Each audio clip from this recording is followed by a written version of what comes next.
Youth Commissioner Clemens, Here. Vice Chair Conlon, Here. Commissioner Heinerman, Here. Chair Morrell, Here. Commissioner Nickel, Here. Commissioner Ward. Here. Thank you. The next item on our agenda is the approval of the agenda for this evening. Are there any comments from commissioners on the agenda?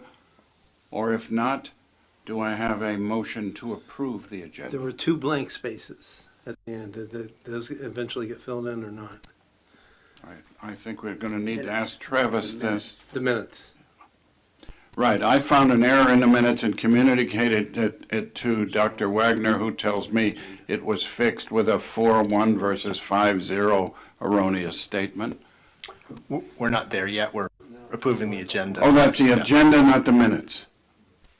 Pardon my My apology. mutual confusion, sir. All right, so we are on the agenda for this evening's agendized meeting. May I have a motion to approve said agenda? So moved. Is there a second for this motion? I'll second. Thank you. There's a motion and a second. Any commentary from commissioners on this? Hearing none, we will go ahead and take a vote. Monique, roll call vote, if you please. Youth Commissioner Clemens, sorry. Vice Chair Conlon, Aye. Commissioner Heinerman, Aye. Chair Morrell, Aye. Commissioner Nickel, Aye. Commissioner Ward. Aye. Thank you. It passes unanimously. Thank you very much. So next we have comments from the public on small print. I'm going to put on my eyeglasses. This evening is a special meeting, so no general public comments will be taken this evening at this point in the agenda. The public may comment on individual agenda items under the regular calendar coming up in the agenda. For items appearing on the agenda, the public will be invited to make comments at the time the item comes up for commission consideration. Upon being acknowledged, please step to the podium, speak into the microphone, and begin by stating your name. Thank you. So we'll move next to the consent calendar, item 2 on tonight's agenda. This is item 2.1, discussion and possible action on the draft minutes from the April 12th, 2023 Climate Action Commission regular meeting. So These I are the minutes too that read we the minutes, received. and we noticed that there were just who approved the adjournment and who seconded that was left off. I think that's what Philip was referring to earlier, and David also noticed. So, valid question. I noticed an erroneous mathematical error between 5-0 and 4-1, which Dr. Wagner and I believe, have corrected in the revised minutes. Very good. So, I mean, I don't know that it's meaningful, but because we may, in fact, it was so late, we may have stumbled through it and not actually adjourned. I'm pretty sure we did adjourn. What we can do is I'll go back and repair that. So one suggestion is you could table the approval of the minutes to the next meeting so that you have the complete minutes. It's up to you. I'm okay with the minutes as discussed this evening, and rather than tying up a future agenda item, if that's a I'm unanimous, inclined to agree with that. with unanimous consent of the commission, I would so recommend. No, that's second. Okay, yeah. Do we need a vote on that, or can we just, yes. Okay, roll call vote, Monique, please. Vice Chair Conlon, Aye. Commissioner Heinerman, Aye. Chair Morrell, Aye. Commissioner Nickel, Aye. Commissioner Ward. Aye. Thank you. It passes unanimously. Thank you, Monique.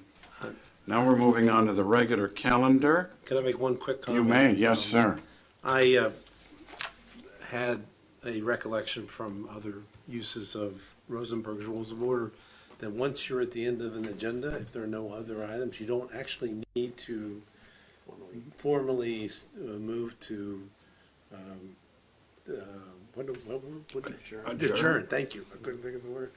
So really, we don't need to do this in the future unless somebody was gonna tell me that that's different. Once you conclude all the items on the agenda and conclude any of the public comments, we really don't need to go through the formality. Thank you. Thank you, Philip, for the expertise on the Rosenberg and Roberts Rules of Order.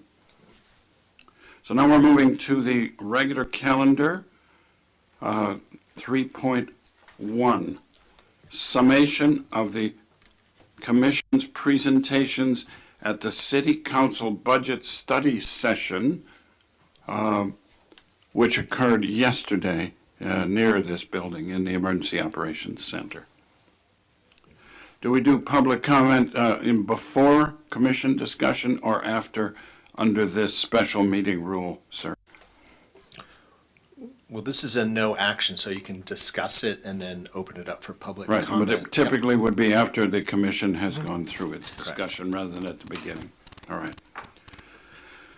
All right. Are there commissioners, Tom, you were there, who want to make some comments? Then I have some as chair, but I'd like other commissioners to precede the chair's comments. Very well, thank you, David. So I just wanted to update everyone on what's happened since our last meeting. You know, our last meeting was focused on making some recommendations to the budget process. The city has now hired a new city manager, is in the process of hiring a new person to oversee our coordinator, sustainability coordinator. That title will be the Community Development Director, I believe. Formerly, the Planning Director was that title, and the new person will have a different title.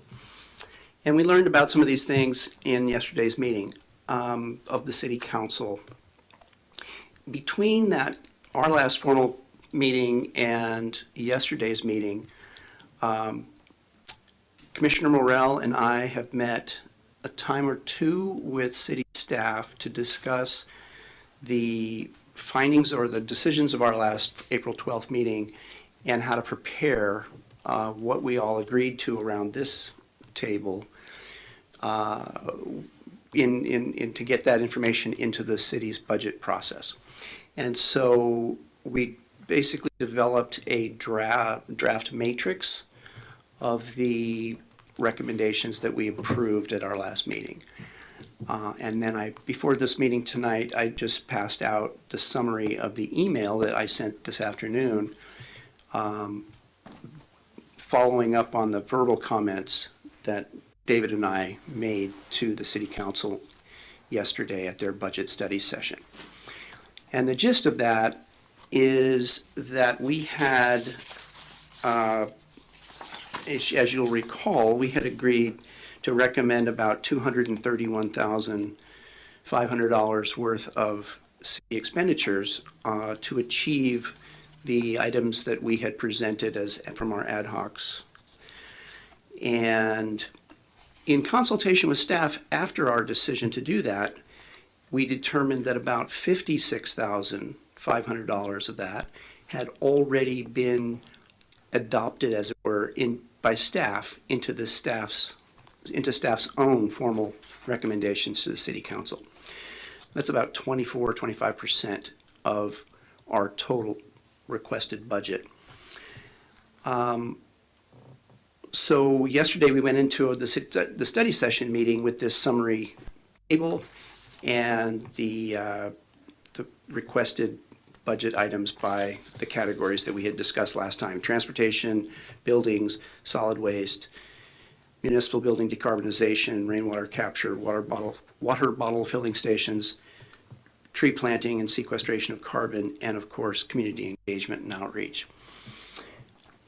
So one of the good news items from yesterday's meeting was that in consultation with Mike Berger, who's our Public Works Director here at the city, we believe that some of the things that maybe we were too conservative in our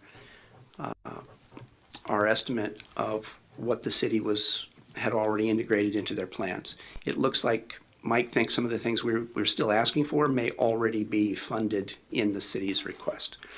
So over the next couple of weeks, we hope to get an opportunity to hammer this out, and as the city staff refines the budget request after consultation with city council members yesterday, we hope to move forward on our plan for funding the things we all think we need to do here to achieve our climate action goals.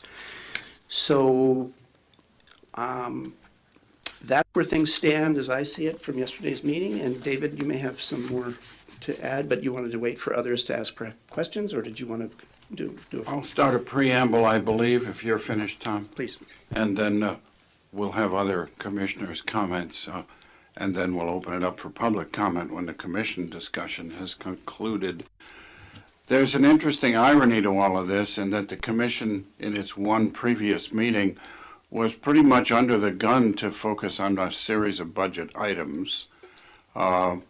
And we really might have, as a climate action commission, moved in some other exciting directions, but we chose to move ahead with a detailed look through the ad hoc committees at budget issues. In that spirit, we developed the recommendations that with which you're all familiar and which Tom has highlighted. Just before, about 2 or 3 days before the meeting yesterday, I had the pleasure of my first in-person meeting with the new city manager. The city, as you know, has gone through a number of senior changes in recent years. And David Goon and I had an excellent conversation about the budget items. And I would think less than 12 hours later, I got a phone call at home from City Manager Goen informing me that the city had recently learned of a budget shortfall coming in of close to $1 million. In fact, as of yesterday, I saw numbers 10% larger, $1.1 million negative difference between budgeted expenditures in the coming fiscal year and anticipated revenues. That suggested that a lot of our 200K plus climate action budget items might face some difficulty in getting funded. So that was the context in which we had an opportunity yesterday to present to the entire council and the city manager and much of the city staff. Senior staff were there with their own budget requests, and a very interesting discussion ensued, talking about the need to make sure we retain the budgeted items that are already in the budget from staff, and hopefully to get some of our other priorities funded.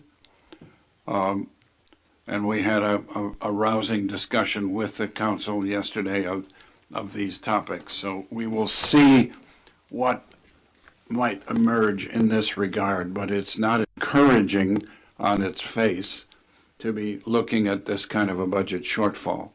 It appears that there is a significant cash reserve available. That's the good news. And of course, the concerning news is one never likes to tap into a reserve. So there will be significant decisions being made. And we look forward to representing the entire commission, the Climate Commission, in these ongoing discussions as we continue to press for as much funding as we can get with respect to these items. Specific to some of the items, I've had a number of positive discussions with the chair of the so-called PROS Commission. That stands for Parks, Recreation, and Open Space Commission. And this has to do with the tree planting budget and proposals. And there's another meeting again next week with senior members of the Tree Committee and the PROS Commission and myself, looking at the possibilities for implementing the tree carbon sequestration recommendation that we had. So that piece is moving ahead in terms of our budget activities. And we'll be talking later this evening on the agenda tonight a little more about the community engagement piece that has been budgeted and recommended. That's a separate agenda item this evening. So that's my summary of where we've come and to some degree where we're headed on these budgeted items. And I would turn now to any other commissioners for questions, comments, or other issues you'd like to raise that are in the arena of these budget issues.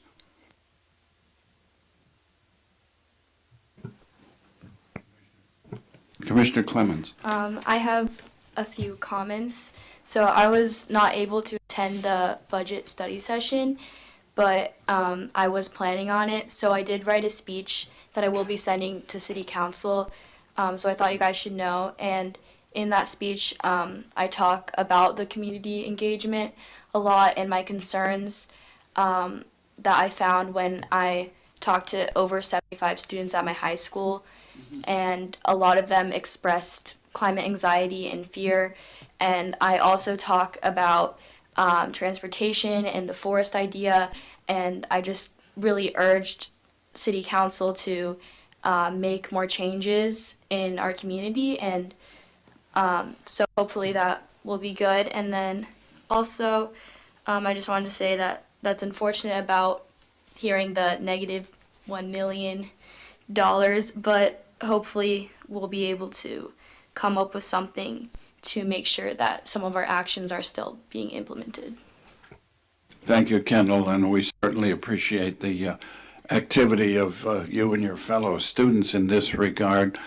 With respect to potential funding, I would note that we had an opportunity yesterday to emphasize the possibility of joint grant writing activities between the City of Sonoma Climate Action effort and other elements of the community, nonprofits, other groups that are capable of writing grant applications. There is a fair amount of federal funding available through what's called the Inflation Reduction Act and the Bipartisan Infrastructure Fund, both of which may have climate-related grants available that we could pursue jointly between the City of Sonoma and some of the nonprofits in our community in a partnership or operation. So that hopefully that can be used as a way to be effective moving forward. Other commissioner comments on this topic? I would just like to thank Kendall for that effort and look forward to seeing what you've written and hearing about the verbatim comments of some of those students too. To put a little bit more of a positive spin on the deficit, as I understood it from yesterday's meeting, the majority of the deficit appears to be the result of the city losing one-time money that had been available to us, the ARPA, I think that's federal money that came down in response Yes, it is. to the COVID crisis. And the second category was the SAFER grant for our firefighting program to add 3 firefighters to each every time the trucks roll. And both of those things have now expired, and so that the staffing that was allowed by those one-time monies is now, if we want to keep that same level of staffing, we're going to have to pay for it ourselves. So in fact, revenues are up, and it looks like the city's in pretty good state. We had according to the financial analyst that presented the results yesterday, a good healthy city budget for a city of our size would be about $6.5 million in reserves.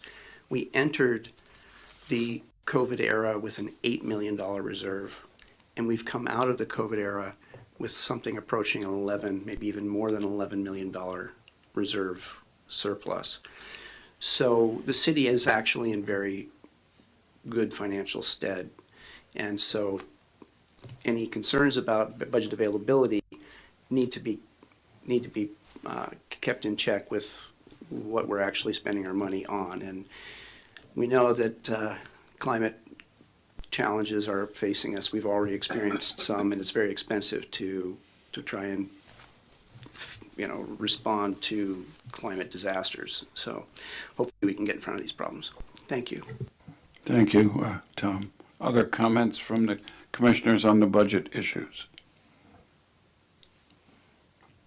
I'm seeing none. I would be pleased to open this discussion up for public comment. Please feel free to step to the microphone, and we'll encourage 3-minute conversations.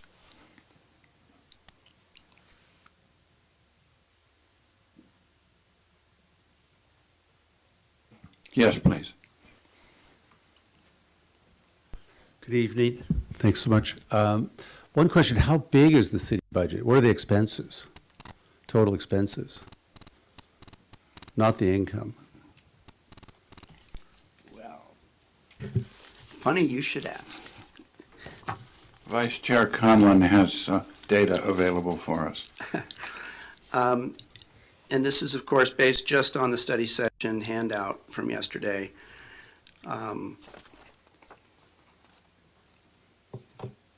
You asked the expenditures and the size of the budget, and the total revenues are about 24 million, and the total expenditures are about 25 million. It's the $1 million gap. Mm-hmm. And there is a pie chart that breaks down the sources of revenue. Transient occupancy tax is the largest. Thanks. I'm just trying to set, for the audience listening then, what's the percentage then that the surplus could fund? It would be about 6 months, right? We're looking at about a 4% differential. No, I'm saying that the 11 million that's in the bank that you have is about 40%, 45% of the total expenditures, right? That's part of the formula that they consider to be useful for determining an adequate reserve, as I heard it described yesterday. And I personally, I'm not going to venture an opinion about that methodology. I'm just going to say it's not that much money. It's 5 months of money. Anyway, just make that point. Thanks. Thank you. Other public comments on these budget issues? We do have someone on Zoom. Oh, thank you, Monique. That's great. We will be bringing in Joel Hoyt. Mm-hmm. Who sent an email today as well.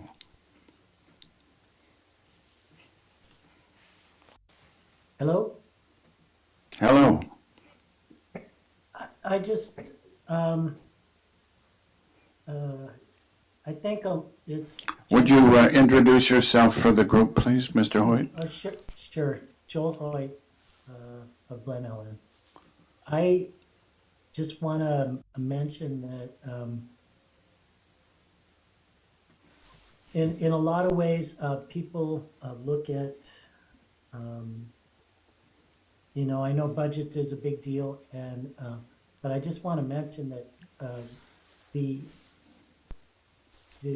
consumerism is, in a large degree, been called out as responsible for a lot of the problems that we're having with our carbon footprint.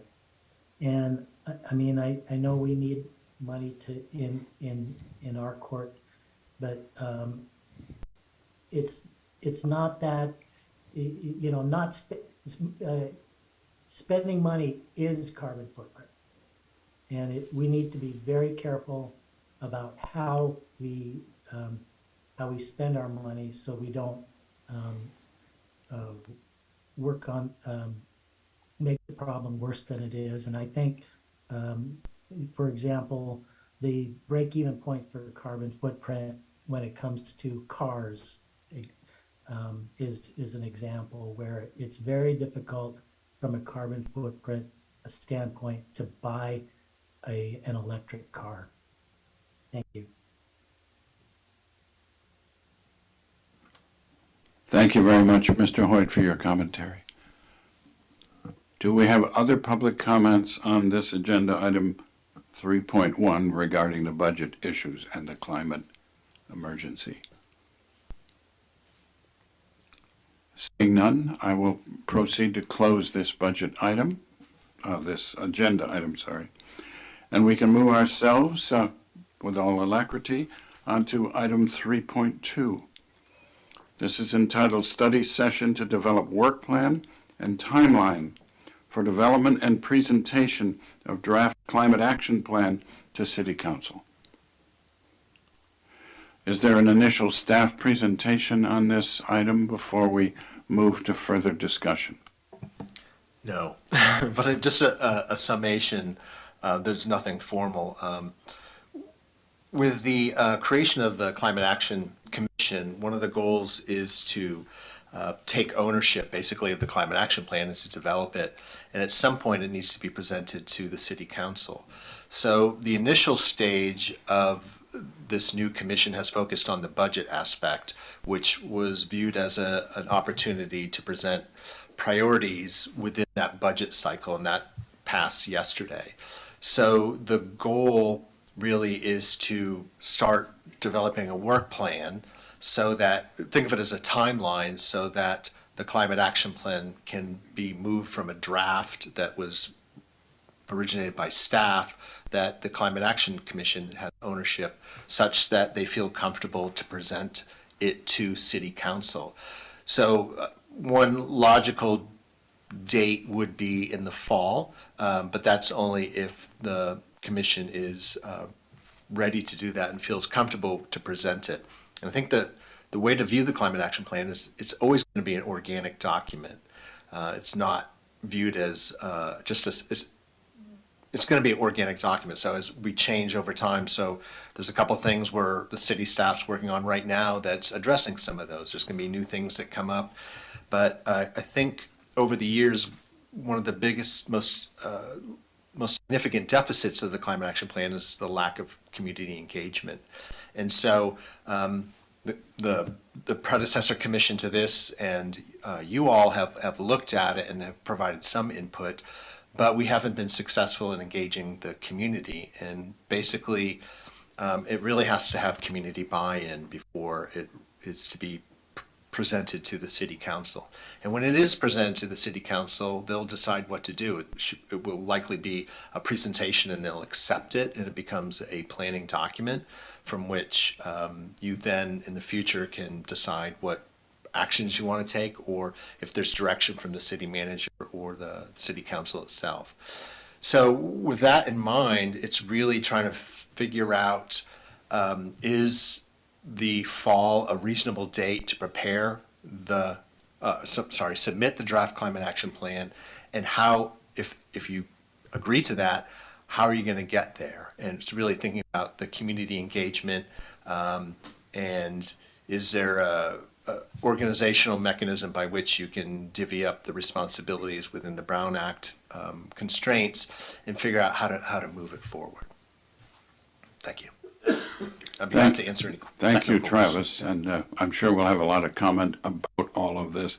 Let me start it off with my personal strong feelings over some decades in this field, that I'm far more interested in actions than I am in plans. That I've seen one too many plans catching lots of dust on one too many shelves. And thus, Climate Action Commission speaks to me personally rather than Climate Planning Commission.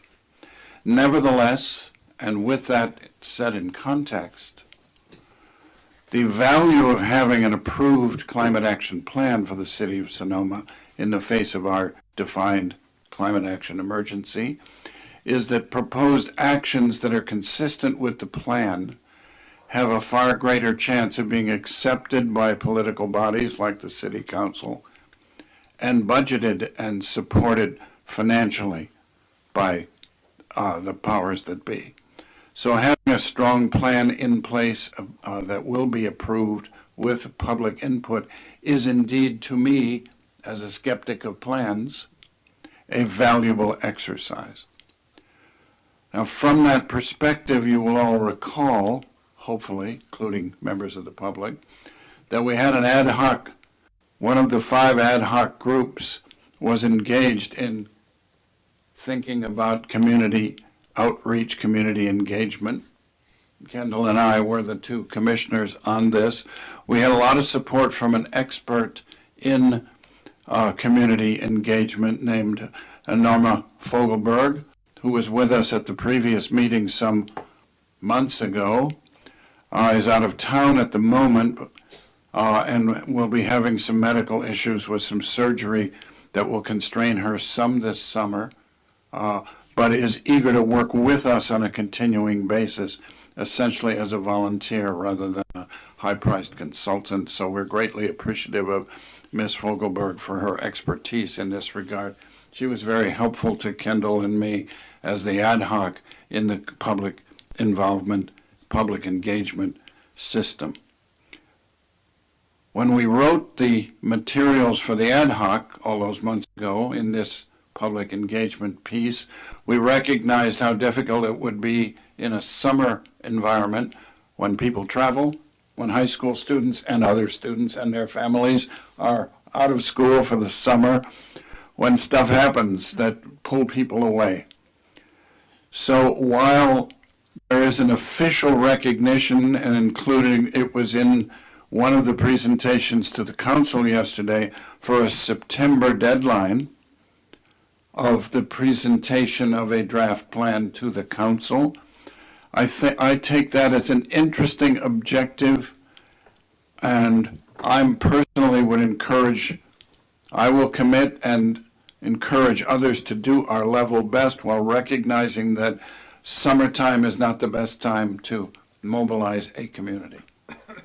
So with that in mind, part of the agenda packet this evening is the repeat of or actually an updated version of the ad hoc's recommendations to reflect some of the new changes that have occurred, but it's quite consistent. We are, for example, using the term resident engagement network rather than community outreach. We want two-way processing. I would feel better of that if we had 100 people in the audience this evening instead of 5. There may be some more that I'm not seeing on the video system, but my guess is we're not up to 100. Nevertheless, we are launched, and I would done some thinking that I would share with my fellow commissioners from the ad hoc perspective of community engagement. The goals of the process include the following. We want to engage Sonoma residents in the evolving climate action process. We want to provide useful, relevant information about climate action options and targets. Information, relevant information. We want to ensure public knowledge of and input into the evolving draft climate action plan. What do they want changed? What do they think is terrific and needs more? And so on. And we want to prepare to bring a revised climate action plan to the City Council for formal approval when it's ready. The current target of September of this year is available, but potentially unrealistic. My recommendations for the first 30 days of this process include the following. Plan to convene one public meeting in one of the 4 city quadrants by the end of August. You will see in the draft documents that we've broken up. We're using fire department maps, 4 quadrants of the city. We wanted eventually to have at least one meeting in each quadrant. Let's try for one by the summer. Prepare effective outreach documents, brief summary documents, and provide them to all partner organizations for their distribution to their own constituents in both electronic and hard copy versions. In the document that's in the packet and available online, we list quite a number of local organizations that are interested in climate in one way or another, and we want to work with them in terms of outreach. We want to add these documents to the city website, including the plan, so it's available so people can see it, read it, react to it, suggest revisions to it. We want to use documents at tabling events and provide documents to the visitor center and potentially to local businesses for visitors to access. We believe that hard copies of the draft climate action plan should be available at City Hall, in the Sonoma Library, at Vintage House, in the Community Center, and in the new Sonoma Ecology Center office, which is now in the city as opposed to out at Glen Ellen. We want to organize and conduct tabling events at the farmers market events, at other locations in front of some of the markets and so on. We did a draft exercise, Kendall and I as the ad hoc, with some community supporters. We did that. It went reasonably well on a rainy day. It's sort of better than we might have expected, and so it can be done. I guess we reached 30 or 40 people in total, but dragged a few over to the table and otherwise had some good conversations. And I'm hoping that all of the commissioners can do this within the grounds of the Brown Act. And Ms. Fogelberg has agreed, since she's not constrained by the Brown Act the way all of us are, to be able to outreach to individual commissioners to seek their involvement in things like tabling events. We want to arrange for publicity about climate action and the draft climate action plan.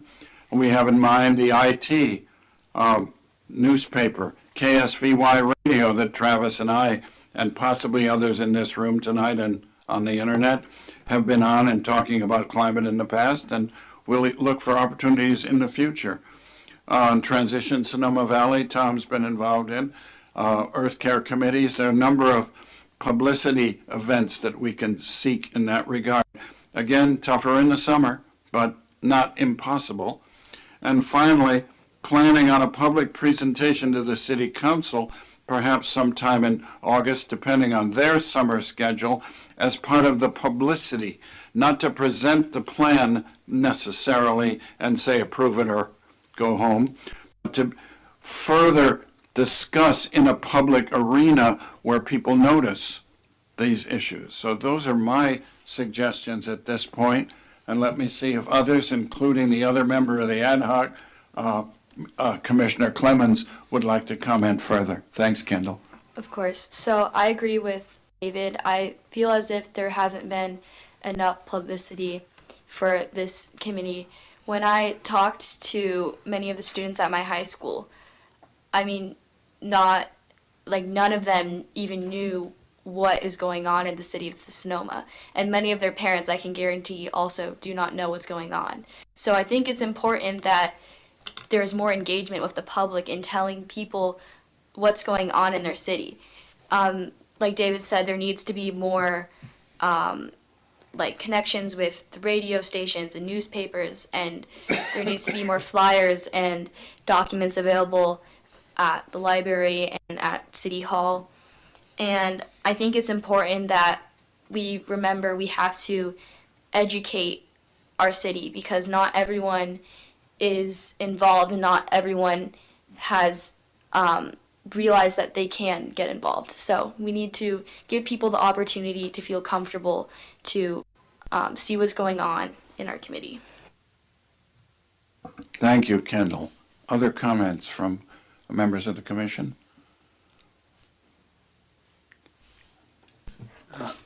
Only one comment about Philip. what your comments about making copies available. I'm not a great person who's a great believer in taking a 78-page document and making multiple copies that no one ever picks up. But what you might want to consider doing is information sheets that has a link and making it clear to people if they want to get copies of the draft plan, they can also get copies from us. We'll make them as they are needed. Because I have a feeling there'll be a stack left someplace and we'll be wasting resources. Well taken points about paper. On the other hand, places like the city library are desperately in need of at least one copy available, hard copy. Having a copy available when you walk in on the main floor at City Hall, here it is, becomes an important piece as opposed to a QR code. It might reflect my age in the silent generation, but having a hard copy can sometimes make a difference in small numbers. And other than that, I think my other comment is that, and maybe this is directed to Dr. Widener for his suggestions, but Through the course of our subcommittee meetings, some of the recommendations in the draft report were elaborated on. Some of them were also, there were some additions. And we've not updated, as far as I can tell, the draft plan to accommodate those things. Before we go public and ask for people to make comments, we need to come up with the work plan to get that draft plan into the shape we've now developed it into. And so, I don't know, Doctor, if you have comments about how you suggest that we go about that, I'd like to know. I could make some suggestions, but have you thought about that, and what would you recommend? A little bit, because I met with Vice Chair Conlon and Chair Morrell to come up with some thoughts about doing this, and that's was one of the points of the discussion was rethinking so the ad hoc subcommittees for the budget will need to sunset or shut down at some point, but there can be new ad hoc subcommittees that are created to address that. And the question is it by topic area or is it by function? That's a good question, but dividing it up that way, and I will stress it's going to be an organic document, so it's going to be, is it going to be updated annually, every month? That's something that you'll have to think about, what makes the most sense. And for logistical purposes, staff has agreed to accept the comments that have been approved by the commission, and then they'll go ahead and make the changes so that you don't have to do that from a logistical standpoint. But the question is, what changes are you all approving that would be included in an updated document? So that's part of that, is figuring out that tonight is how, process and timing.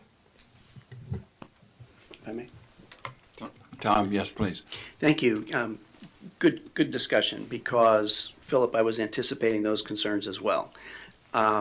We could simply accept the April draft climate action plan as finished, just take the word draft off and march with that. I don't think, though, that would reflect the diligent work of our ad hocs to really take what staff produced, what Travis pulled together, and sort of, for our own purposes, to prioritize it and then to discuss it. And I don't think that those discussions are really completed. We did those quickly at our last meeting, and it was a long meeting, and we still have, I think we could go into more detail on that. So I echo Commissioner Morell's comment that we probably aren't ready to just take that draft report and start to run with it and to promote it. I also think that if we tried to get the high school students to read a 70-page report, we would be foolish. So, not that I'm walking away from the rich document that we have to work with, but that we might want to think about breaking that into more digestible chunks so that are more appropriate for different audiences that might want to engage with us and that we might want to engage with as well. So my thoughts there, and to what Travis said about the need for a timeline and a work plan and whether the ad hocs still have some value, or whether we maybe need new ad hocs, I'm interested in hearing my fellow commissioners think about, we did structure the ad hocs loosely, more or less, around the existing draft plan. And we all have special expertise, having spent time on those areas, in transportation, in government operations, in buildings, whatnot. So is it useful to continue those ad hocs at least for another couple of months until we integrate what we recommended to the budget process and update the draft climate action plan accordingly? Or is it worth it to say those ad hocs have done their job of preparing us for the budget process, and we are now going to create a new ad hoc or several new ad hocs to focus on finishing the draft climate action plan and beginning engagement strategy. And I'm honestly not certain about the best way forward. I'm curious to hear what your thoughts are on this. I'm inclined to not lose some of the momentum we created in our ad hocs. But, I mean, maybe to ask the ad hocs to last another couple of months to come back with recommendations on how to integrate what we did separately with the existing draft plan, and maybe a short list of things that are priorities to communicate to the public about each of the ad hocs. That might be one way to keep the ad hocs alive and move forward, but that's just a very open proposal for you all to discuss more. Thank you. I like that, a lot of it. Other commissioner thoughts, Amber? Thanks, David. Digestible, that's exactly the word I was thinking, because beyond just high school students, I think it's a really great document if this is your area of passion, which I know everyone that is involved right now, public and commissioner and staff-wise, cares, and we've dove into it. But for someone that maybe just wants to get involved, is seeing that there is this small point within our climate actions that they want to be a part of, it's hard to filter through. So I think maybe, yes, we definitely need to have the full plan as a library resource that you can check out and look at, but we need to divide it up and, create little more easily, like, is this your interest? Here's what we are doing, and what do you think? What do you want to do? Whether that be online, whether that be smaller printouts, just for the sake of accessibility. And then, so that's one point. I think we're on the right track where we need to have this accessible in many different ways. And then, as far as the ad hocs as well, I do think we have great momentum. We've all really gone into the trenches of our areas, and it probably would not be wise to undo that, but maybe we need to discuss beyond that, what do we want our formatting to look like for this new plan, so that way we're all on the same page and presenting something that's concrete, that isn't a piecemeal sort of thing, that reflects the individuals of each ad hoc. It still presents as a uniform, easy to look at, easy to understand document. So I think that's maybe something we need to make sure that we are set with a standard operating procedure of how we want our document to look like, so that if we do decide we want to keep our ad hoc committees going in the future, we, beyond just looking at the individual measures that we did before, that was our focus last time, maybe looking at the way we write up the details of each part and how we want that to look for folks. So I think that maybe should be how we look at doing this as well. Thank you. Thank you, Commissioner Ward. Are there other thoughts? Yes. Kendall?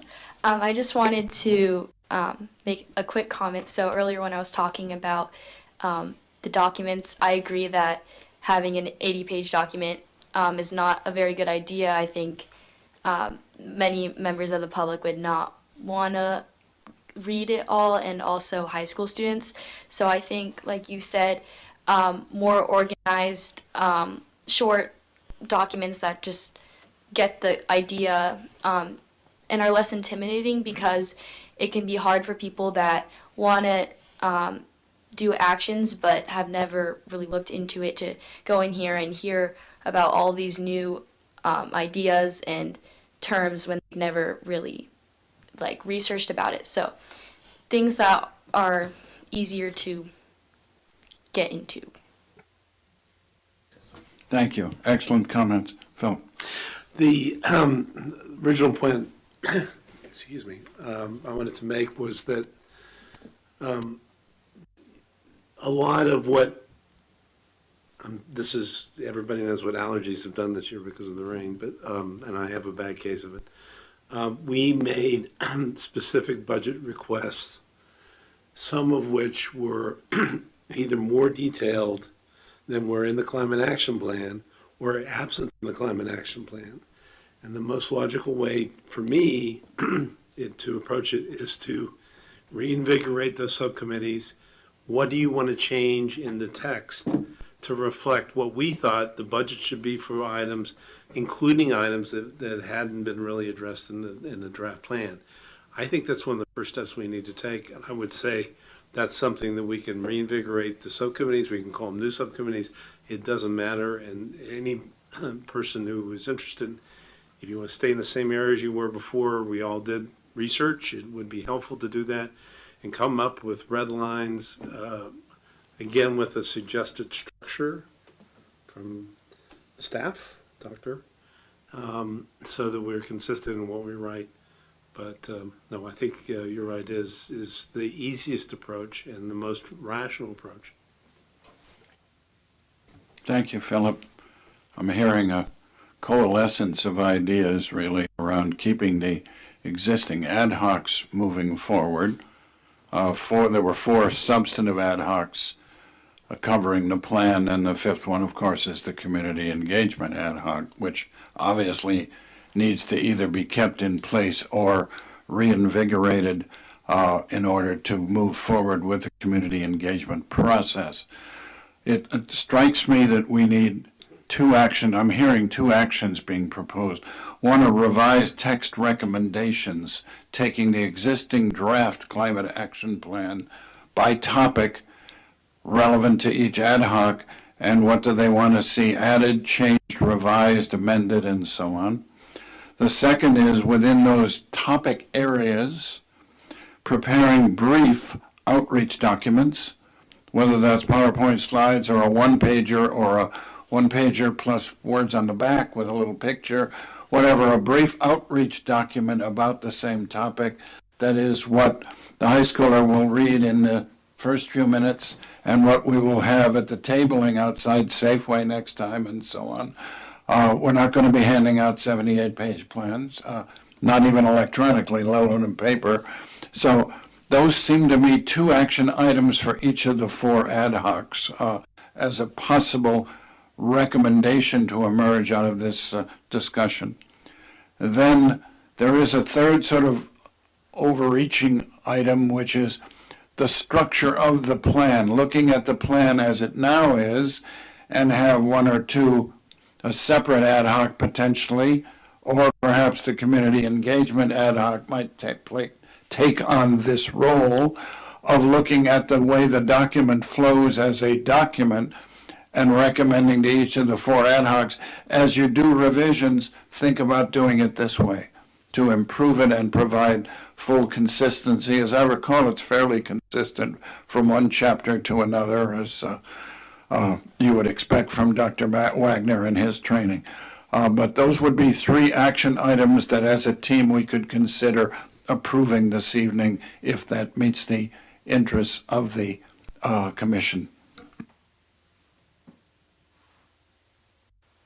Thomas. So I was hoping this conversation might kind of get to this level. It sounds like we are coalescing. Those first 2 I certainly was thinking about after Philip spoke. And I agree that we don't want to abandon the richness of the plan. So I do think we need to finalize the longer plan and integrate, as Philip said, the findings of the ad hocs and our good discussions to date. I don't think that's appropriate to task the outreach people with that other objective. In fact, I think it would be more coherent for us to have that process be focused on, writing the best plan for council, for staff, for ourselves to refer back to as to the richness that we're trying to grasp, but that the outreach team should be really focused on making that accessible to the public and bringing engagement back to us. So I see the third thing you suggested as separate from the community outreach team, but I very much like the other suggestions of staying with our topics, our topic ad hocs, and taking another look at the existing draft plan, doing our best to integrate our findings into that. And as the discussions with staff mature over the next couple of weeks, as the budget process is itself maturing, I think we could find ourselves in a really good place with a plan ready for finalization at our next meeting. So I'm moving toward being ready to suggest a motion, but I don't want to jump ahead of anyone else if there's other comments. Thank you, Tom. I hear us too coming towards a kind of a resolution here. Are there further comments from commissioners? Just a point of order, before you go to a motion, you need to open it up to public Yes, of comment. course. Thank you, Travis. Commissioner Ward, yes, please. I am wondering, just further expanding on how we want our plan to look and to keep it as,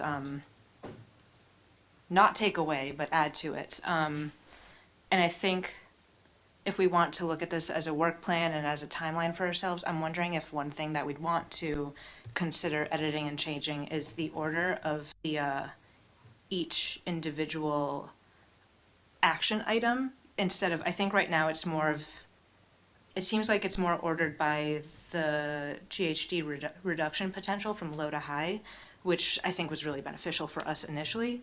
But I'm wondering if we want to look at that in our individual ad hocs as how we kind of did the exercise before, the things that we want to move forward with right away, and then from then on trickle through to when we anticipate seeing these going to the council and to possible budget items. Thank you. Phil? It's a great point.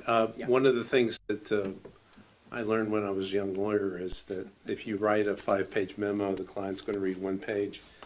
And if you write it 10 pages, they'll read a page and a half. So one of the things that you learn out of that is people want to go to the part they care about. And but it's a great idea to have up front, these are the orders that we want to take these actions. These are the most beneficial. Still make it easy for people to get to the sections they really are interested in.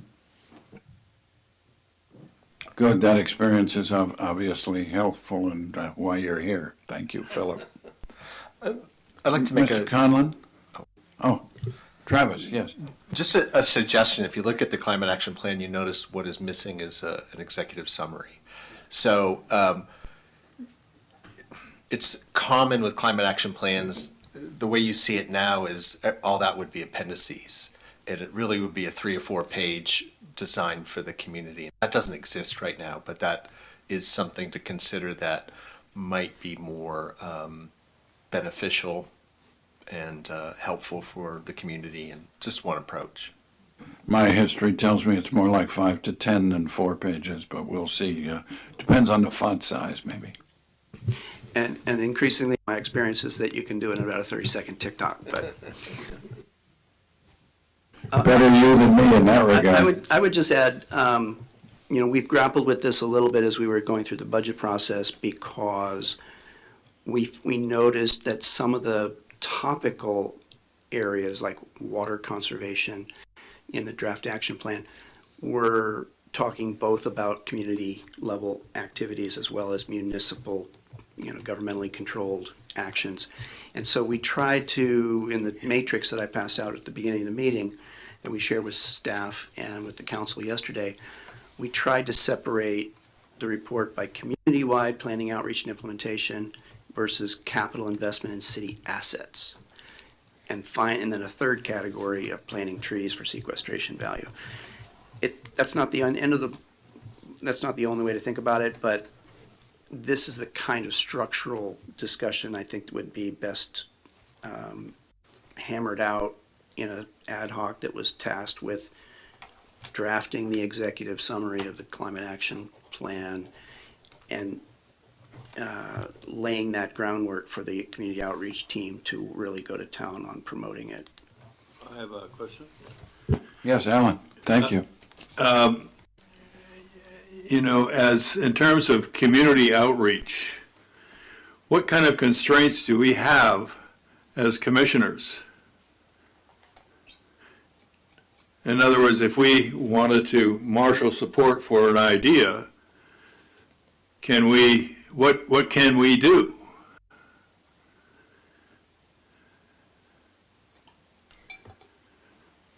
Well, if that's a Well, I think that's question, an important question if we're talking about community engagement.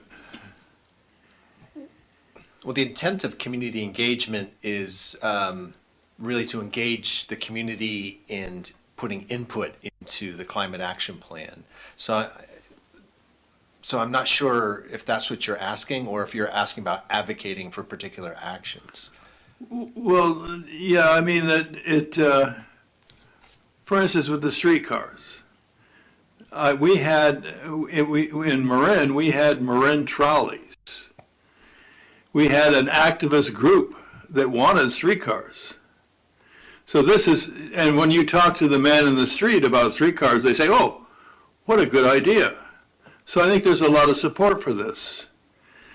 So I'm saying that's just an example.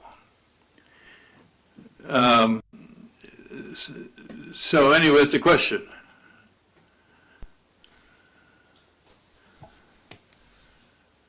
Regarding the public engagement for the commission as a whole, I don't know what the answer is, but it's something I was going to reach out to the city attorney because, yeah, I just need to do that because of the Brown Act, but you're doing public engagement versus a public meeting. So I just want to hold off and see if I can get an opinion that I can share with everyone. Okay. Do you mind, David? And my reaction to Alan a little bit to that is that we certainly want to engage the community in the elements of the draft community climate action plan. To the degree that solar energy issues, microgrids and so on are in the climate action plan, that's something we want to have the community react to. If streetcars are in the community, in the climate action plan, that would be a discussion item.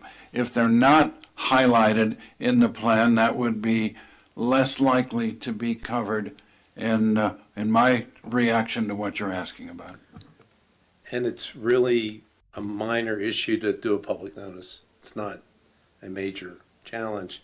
That takes care of everything. That means we can all be there. We can publicly notice a meeting for people to input. So it's really relatively not a problem, I wouldn't think. Are we sitting here at an ivory tower saying that that we can't engage with the public? Again, I'll take that as a direct question, to which the answer is I no. mean, some of these. We're engaging with the public at the moment, both in the room with the vast audience that's here this evening, and with whoever is on the internet with us this evening. So we have a responsibility to engage with the public as the process moves forward. It would be irresponsible of a public commission, in my personal viewpoint, to go to the commission in September or October or November recommending a plan be adopted by the city of Sonoma if we hadn't gone to the public in an organized and effective manner. So, of course, we're going to be going to the public with the information and digesting what we're hearing back. It's clearly a two-way street rather than, it's not outreach, it's engagement.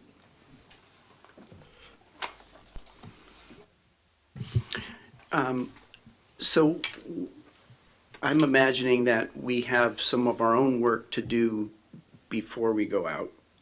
And what Alan's discussing is the possibility that we do learn from the public that there's support for things that we haven't thought about or things that we haven't prioritized ourselves. That's entirely reasonable outcome. of the outreach process. So I'm looking forward to that. I do think we should anticipate in our schedule that we'll be talking, we'll be doing what we call finalizing our CAP and outreach strategy, but that this will remain a living document, and there will be a process for taking feedback from the public over the course of the next year and updating the document. So I see that as, again, primarily the focus of this, what you call it, the structure of the plan, the plan ad hoc, CAP finalization ad hoc or something, or CAP, well, it's not finalization, it's oxymoronic. The CAP, I'm looking for a word here to mean it's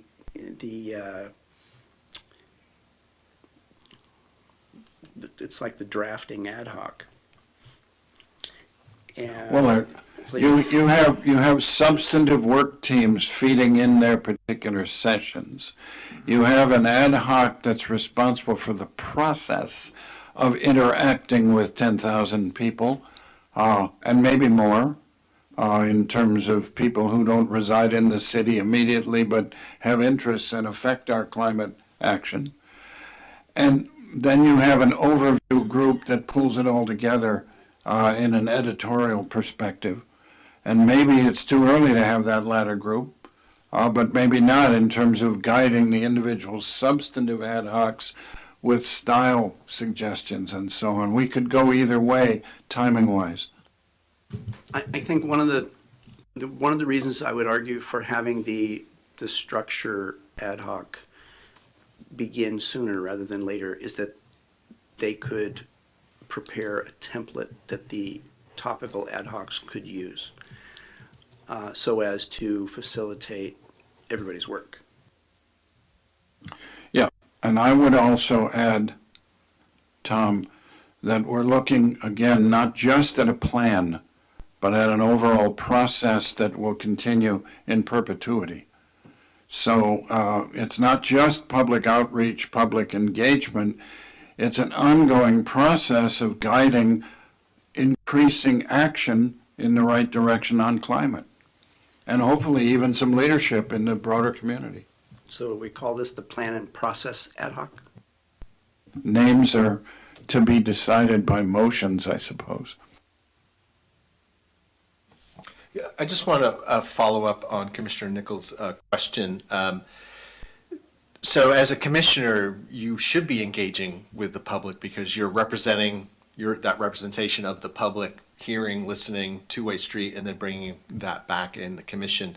My comment about contacting the city attorney for a written opinion is around the community engagement. So the Brown Act says only 2 of you can be together at any one time, and you can't meet with a third, and so forth. The question is, how can we do meaningful community engagement with more than 2 members? It's probably as simple as public noticing. How's that done? I don't know. So I just need to find that out so we understand all the rules, but the expectation is we go out there to the public. We just need to do it properly. And we need guidance in that regard from the city attorney. My thought initially had been of things like tabling at various locations once we had little one-pagers and so on ready, that a non-commissioner, in particular our community engagement specialist, Norma Fogelberg, could reach out to individual commissioners who could be mobilized in groups of 2 by her. And that would be legitimate under the Brown Act without any, it's something I can't do as a chair to reach out to 2 others to mobilize them, but she can as a non-commissioner.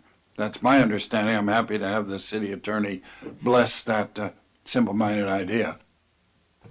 But I would love to see any of us go to any of these meetings, as many as we can, which means you publicly notice it and it doesn't matter. Because even though we may not have a particular franchise that we have to work with, we'll want to hear what people have to say. If possible, I'd love that. That may require detailed agendas and timing frames that get difficult, particularly again over a summertime when people travel and kids are out of school and a lot of stuff is going on. The Brown Act provides certain constraints to the degree we can work with them and, as it were, around them in ways which are legitimate and legal. That's great. Let's not restrict ourselves only to that with a series of agendized meetings as the only way to involve the public. I mean, I'm pleased we have members of the public here tonight, but it's not a large gathering unless they're all electronic. I suspect they're not. Monique is shaking her head, suggesting she knows the number. We only have one right now.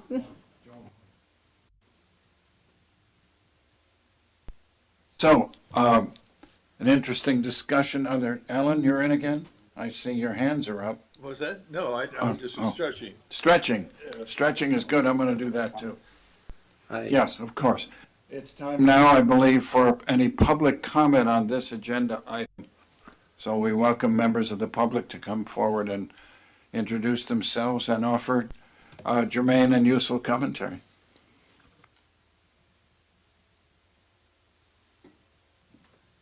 Yes, Leo. Please introduce yourself to the group. Thank you. Leo McCloskey, alternate Climate Action Committee. Just as an observer, I'm not taking notes. I could open up my iPad, look at the agenda, but the tone of it is lost. It's like pronouns. What is it? Is it he, she? You know, the names, the formal names of what you're working on, you never mentioned tonight. Maybe once in passing, but they were mentioned as ad hoc. So I don't think anybody knows what all the ad hocs are. I mean, we're not studying those, memorizing those.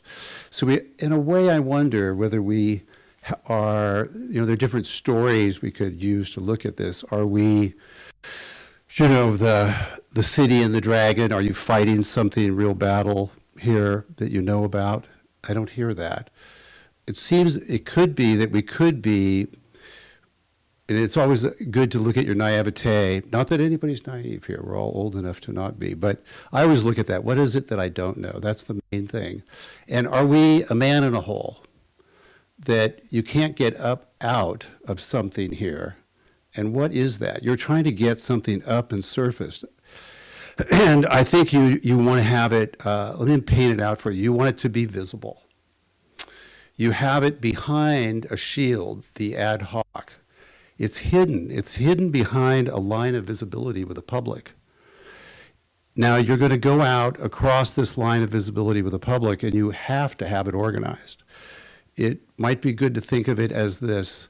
It's a shiny object. You will arrive in public with one of these projects, and I don't know what they are. They're just called ad hoc. But if you could get the names up and force yourselves to use these names, I think more thoughts will come to which is the shiny object that you could work on behind the line of visibility. Because you're not going to get these or all 5 of these ideas across as shiny objects unless you plan to prove how you can get one of these across to the public. If you could do that, one of the projects that is not the community outreach project. You could take that to the community outreach itself. So you would hold an event. You could be sophisticated. You could do a TEDx. They could come in and do it for you. You'd pay them to do it.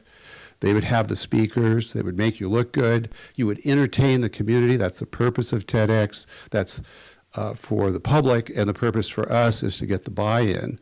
So I think we need to get up out of a hole. You can decide what you think the hole is you're in. Come up out of this hole. You're not going to come up with all 5 objects. I can tell you, not in time to cross the line of visibility to 2024 and report to the city council that here are 3 budgets with line items and the cost of all the trees and all these things that they can just roll into something. I see my red lights on, but I think there might be a hole that we're in. And when we get out of this hole, what are we going to do? We need to probably go over to this public outreach with at least one very shiny object. But anyway, just an idea. Thank you. Philip? Comment on that, if I can.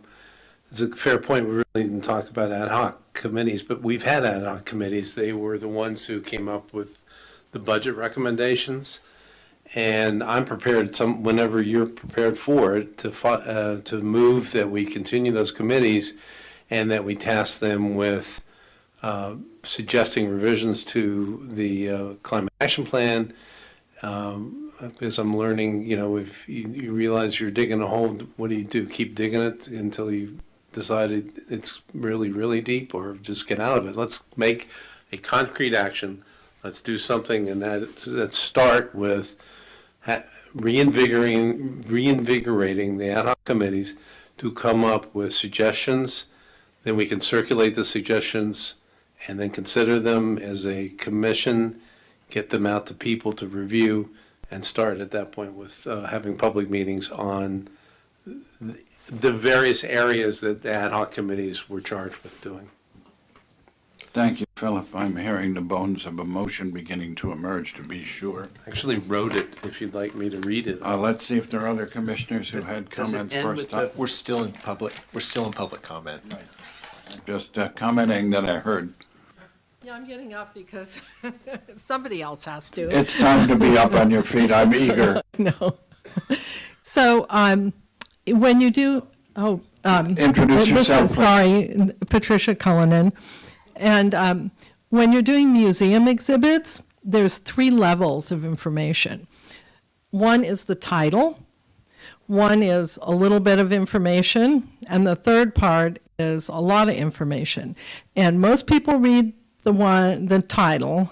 Some people read what it is, and very few people read the whole thing. So as I was listening to you guys, you were talking about words, lots of words, and I think on your the draft plan, you have a item solid waste.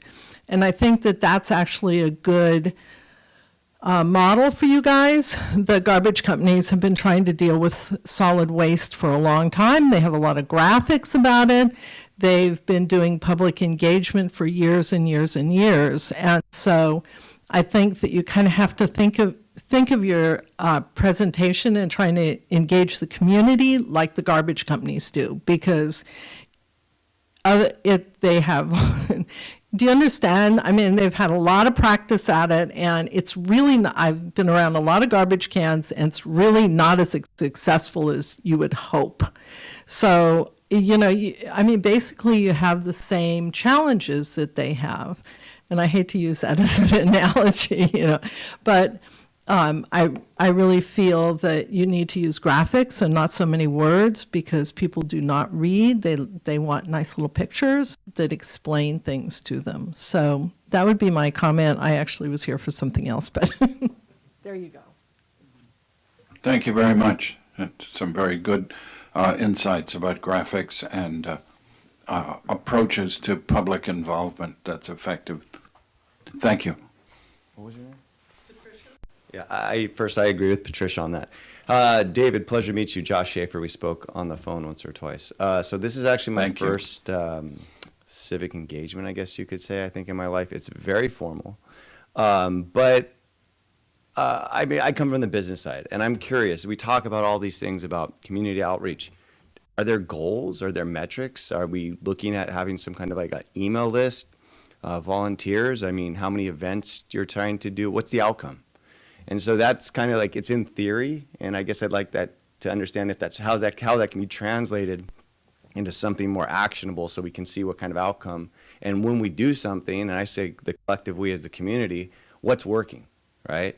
So how can we put together that, not action plan, but these metrics that to help guide and then put resources behind and double down that is going to improve things.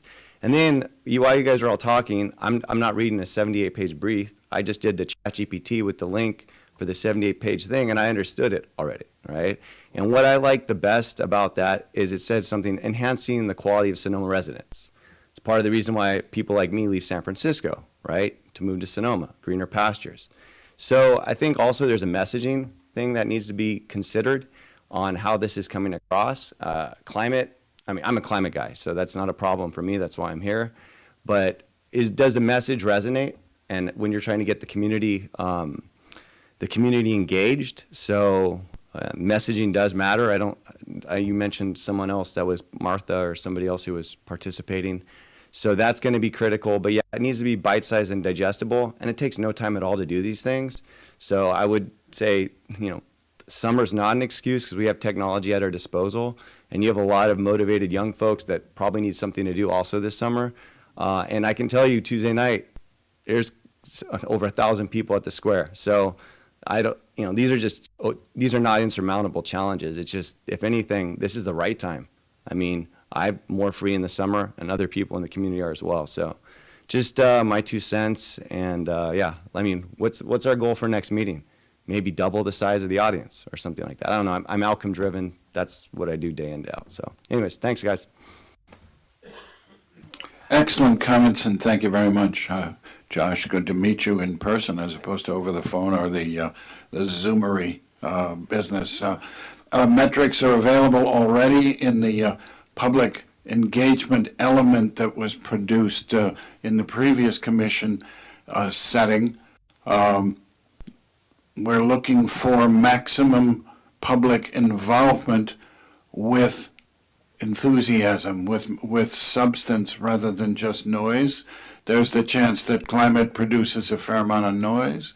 There's also, and Michael, we'll get to you in just a second, that when I sat through a lot of budget discussions yesterday for almost 2 hours of the presentations of all the staff members and so on, I got up, and part of what I said in my public commentary is in 2 hours I heard nothing that has any significant impact on dealing with our climate emergency. It's a lot of government business as usual, which has its own significance, to be sure, but there's not much sensitivity, if any, to the looming disaster for my grandchildren when I'm gone that's associated with the climate challenge. So there's a lot to be done, and a lot of metrics are coming. Next public comment, please. Dr. Heffler. I'm not a doctor. My mother wanted Mr. me to be a Heffler. doctor. Yes. So my name is Michael Heffler. I think you got some very, very good comments from folks here. And as you both know, I was involved in actually getting something done in the community that I lived in. And I think, although all those comments are very, very good, expecting a lot of community engagement is probably not accurate. Most people, I went around my community and said, "What do you think about putting up a microgrid?" And they said, "As long as I don't have to do anything, it doesn't cost me anything, I'd be delighted to do it." Two things I think it's very important to do the things you're doing to figure out what are the most important things that you want to get done. I think that's critical, and I think that takes time and effort and thought and discussion, and there's no way around that process. But I think one of the things that has to come out of that process is to Philip's point about what his clients will read a page of a 5-pager or a page, maybe a page and a half. I've never done that of a 10-pager. What you want to do is have a very solid value proposition that's easy to articulate and easy for people to remember and repeat, and probably as importantly, easy for the city council members to run on the next time they're up for election. So if you can come up with whatever filters to the top of your list of things you're working on, that people can say, it's going to save me money, it's going to make it better for my grandchildren, and it's very clear how it's going to do that. Some very clean and clear value propositions that people can remember, and then most importantly, when it gets done, look back on and say, we're really glad that happened. That's something that's, you guys can all be proud of, and it's something that we got done, and the city council people are going to run on the next time around. So finding that gem takes some thought and some articulation, but it's certainly doable. Thank you. Thank you. Very insightful and very helpful. Are there any other public comments while we're in the public comment item under Brown Act rules for this agenda item? I'm looking and not seeing, so I guess we'll move to the, whether we have any interest in a motion at this point. Philip, I think you had, I have an you interest. have, I just kind of sensed there might be a motion coming. Yes, I actually, coincidentally, I do have a motion. The point would be to put some flesh on the bones and get things moving, and toward that end, I would move that the ad hoc committees established previously submit recommended revisions to the commission for review by July 15th. At the next regularly scheduled meeting, I'm not sure, Dr. Wagner, when that is, but we should discuss and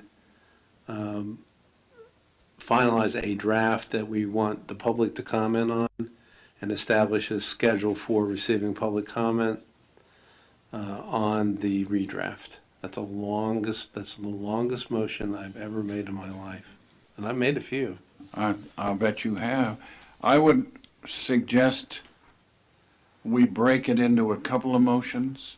And that means talk for another hour. Well, That's why I tried to sort of glom it all in together. But what we have here is a little bit of sort of complexity that we could separate out. The scheduling perhaps could be separated out from the roles of the ad hocs that you're recommending. Okay, you want to do the first one, which is I move that the ad hoc committees established previously submit recommended revisions to the draft climate action plan by no later than July 15th. Thank you very much for a very clear presentation and a motion. Do we have a second for this motion? I'm not clear on what it is we're voting on. Oh, well, I believe we have a motion on the floor from one of your colleagues, Alan, to have the 4 remaining substantive ad hoc 2-person committees continue to work in their areas of assigned responsibility to recommend alterations to the existing draft action plan in that area of substantive involvement. Is that fair summary, sir? And I stick a date at the end of July 15th? Yes. Yeah. That's it. That's With a deadline of July 15th very good for summation. our written summations.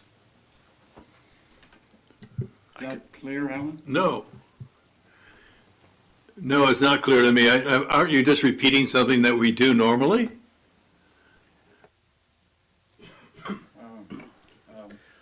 We need to come up, we went through the program of the process of reviewing the draft climate action plan. At the end of that plan, we came up with a number of recommendations, some of which were not in that plan, some of which are different substantively than what was proposed, but related. All I want to do is get a draft climate action plan that reflects what those comments in our last meeting say they should be. My focus would be to keep it open. I'm not saying you close it. I'm Okay, saying you okay. update it to reflect what we did the last Okay, meeting. that's fine, as long as we're not closing it. No, Okay. it's an organic document. I would second the motion. May I just make a point is, because the question is when's the next scheduled meeting, and that's August 9th. So I don't know if that would impact your date, because one approach would be that you'd submit the comments to be included in the agenda packet for the meeting, and that would just have to be done, like, I'd have to look at the calendar, the Friday, but like the Wednesday before that date. So it's like August 2nd or something. August 5 is an opportunity to meet Okay, that. Okay. yeah, just a suggestion. As an amendment to the timing suggesting. You know what, this is not going to take that long. Yeah.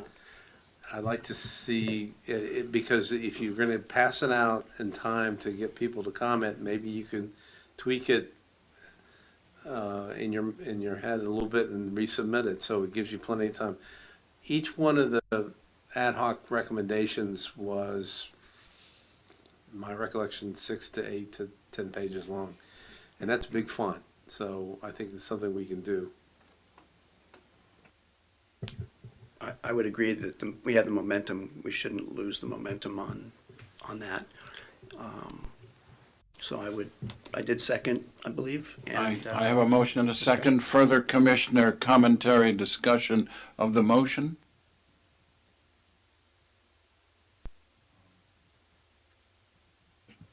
Seeing none, I believe we're ready for a roll call vote, Miss Monique. Vice Chair Conlon, Aye. Commissioner Heinerman, Aye. Chair Morrell, Aye. Commissioner Nickel, Commissioner Ward. Aye. Thank you. The motion passes 4-1. Thank you. So we have I have a second motion. a second motion coming. Thank you, sir. That we add to the agenda for the next meeting, establishing a schedule for receiving public comments, and I'll make that the motion, but I think it's important for the subcommittee that worked on public comments to come up with suggestions on how to do that before the meeting as well. That's fine. There are a lot of those suggestions already in writing, so there's no Okay. problem in meeting an early August deadline on that. I would suggest the motion be revised to ask the ad hoc, the public engagement, community engagement ad hoc to prepare a summary presentation at the next council commission meeting of what they've done to date and what they're planning for the next bite at the apple. Which is excellent idea. Thank you.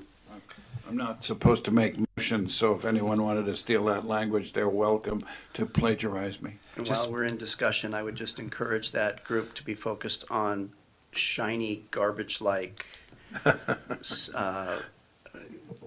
objects that can, that are measurable and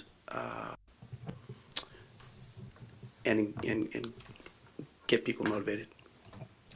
Just a question, Chair Morrell, you said the council commission. Do you mean the city council or the Climate Action Commission? Okay. And A get, poor choice of nouns, to be sure. and get city council members reelected. I'm wondering, just to add on to this, do you think this timeline will still give us enough time to take advantage of the summer? Because I do agree with Josh that although summer is busy for people, it is also prime time in Sonoma to really capture people's interest. So does that timeline give us enough to get this into the public space at a meeting and then bring it to be able to table it to the public before everyone's back to the grind of non-summer? The community engagement group, which is two of us here and our supporter, Ms. Fogelberg, will be working diligently over the summer with the constraints that I've articulated already. We will need brief documents rather than 78-page documents as part of our effort, and so we'll be drafting those and trying to move forward. So I think the honest answer to your question is, in early August, we'll have what we have in the way of, when I ran a global consulting firm, I used to say to my staff, you can only do what you can do and 5% more. So that's what my expectation for myself and our team over the summer is in that character. So if we could restate the motion, I think doesn't have a second yet. Is that right?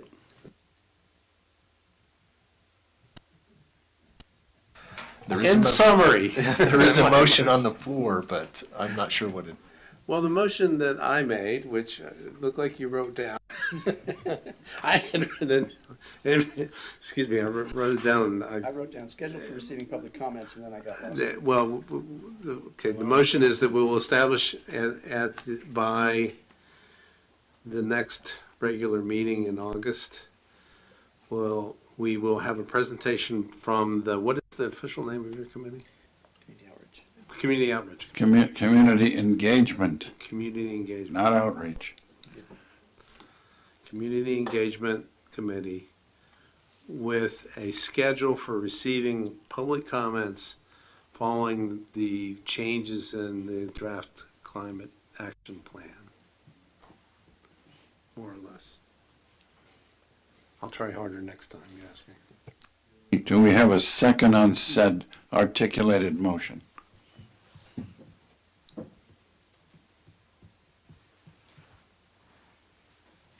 I'm not comfortable.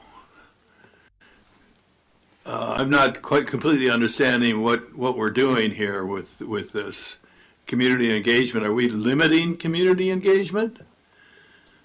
I mean, basically, we are making policy, and we're asking for community engagement to okay it. What are we doing? I think the standard procedure would be if we would we have a draft plan that is reflective of what the work we had done before and our recommendations to council. We do make changes in the draft plan, then it's available, and we have a schedule for public comments to be made on what we've proposed, including additions to things. But anyway, we don't have a second, so I'm not sure that we can really go into too much debate. I'm more interested in the pieces instead of the big document. I think that's where the community engagement has more presence. Yeah, I agree with you, but that's not, I'm just trying to get a framework to get this moving. Okay, and the framework is, we fix the draft climate plan to reflect what our discussions and review were.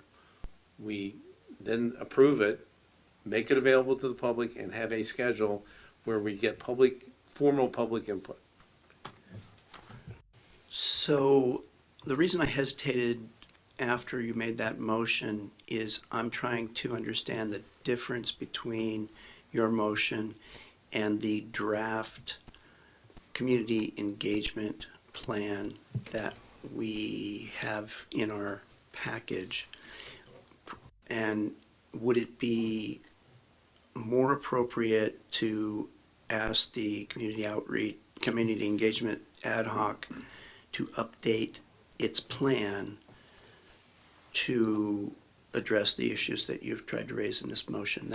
I'm still a little fuzzy about that, and that's why I hesitated.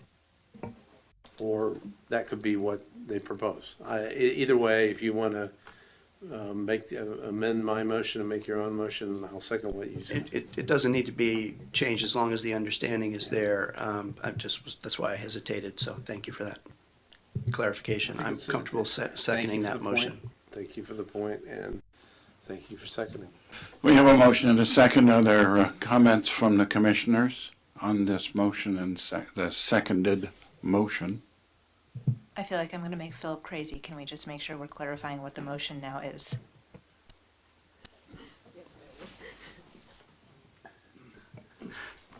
Let me see if I can do it. My motion is that we, at our next regular meeting of August the 7th, did you say? Any name? 9th? 9th. That we will have a recommendation from the Community Engagement Committee on scheduling the receipt of public comments to the then existing or approved draft plan. And those can be what have been proposed earlier. I'm not changing the mechanism. I just think I want to see some meat on the bone, some dates we're going to do this, and the way we intend to do this, to receive the comments. I think we need to be a little more creative than throwing a big piece at the public and asking them to comment. Well, I think one of the things the community engagement plan talked about is having meetings about specific topics. And I think that's probably the way it's going to go, but I'd like to know if the community engagement committee still thinks that's the way to go.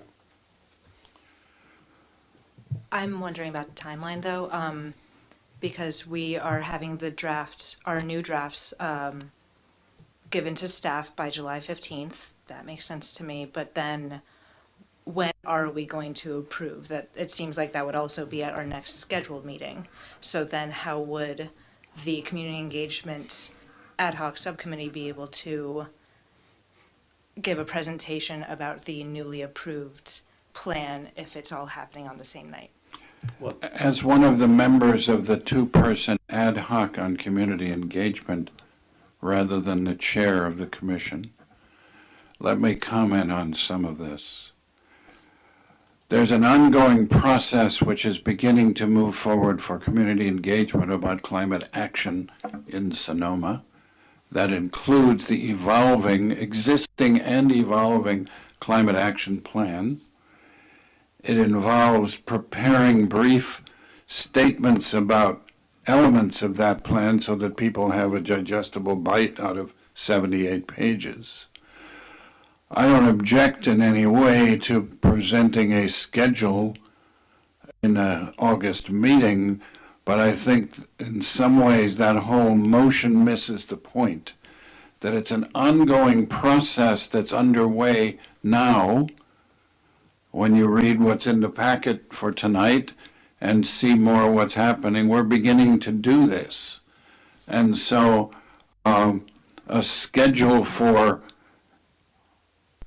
commentary on the revised plan is useful. It's not a bad idea, but it's sort of ancillary to an ongoing process of effective community engagement, as effective as we can make it as human beings with a very limited budget and with an encumbered lead staff person undergoing surgery so she can't get around anywhere fairly soon. Okay, I'm willing to do one of two things. I would either say we acknowledge the fact that there is already an ongoing plan, which I didn't say there wasn't, and that we ask for them to be a little more elaborative about what that plan is after this draft climate plan is passed. I'm not saying, the motion I made doesn't say that the community relations and community engagement committee has done nothing or should stop doing anything else. It just says, let's get the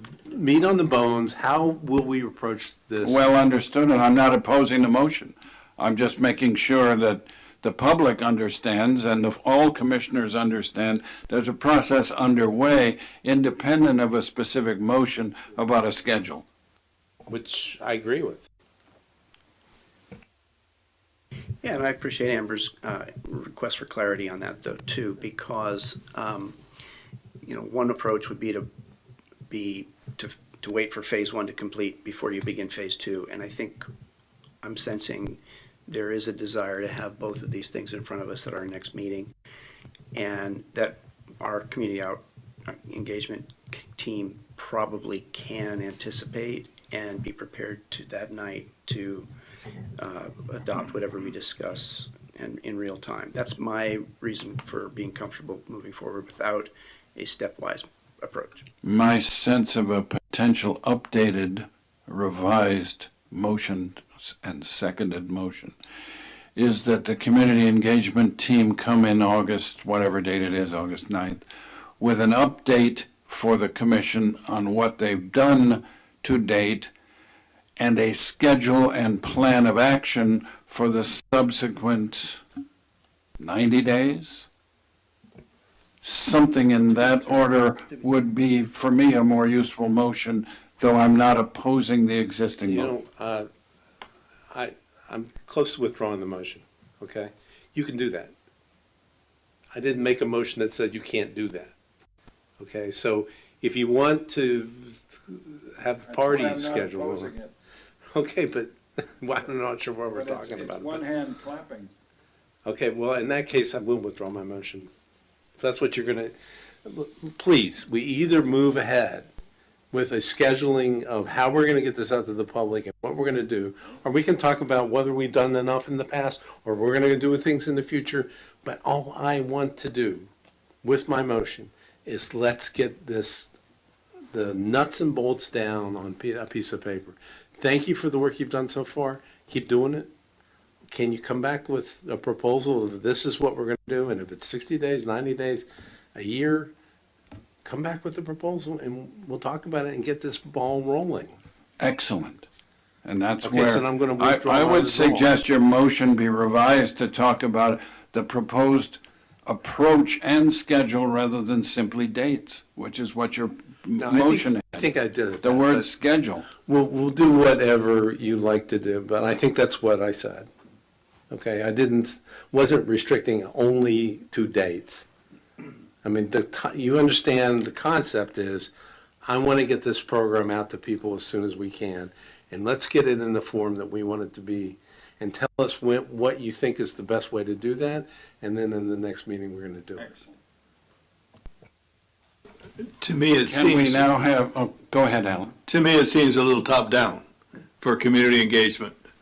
I think we need to be a little more creative, and I'm not quite sure what that is, but I think we should give some thought to it.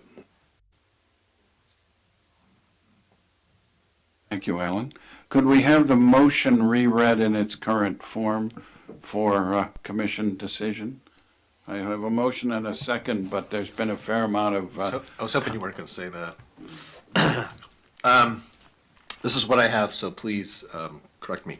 At the August 9th, 2023 Climate Action Commission meeting, a recommendation will be made by the Community Engagement Ad Hoc Subcommittee on a schedule to revise the draft climate action plan. Is that accurate, or did I? Schedule and approach. And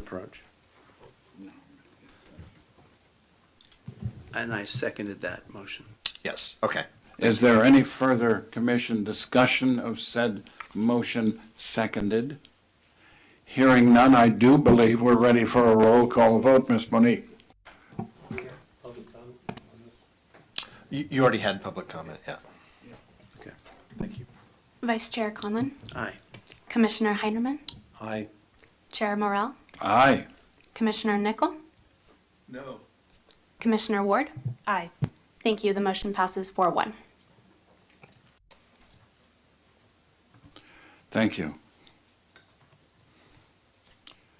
Okay, and I. The good news is I have no more motions.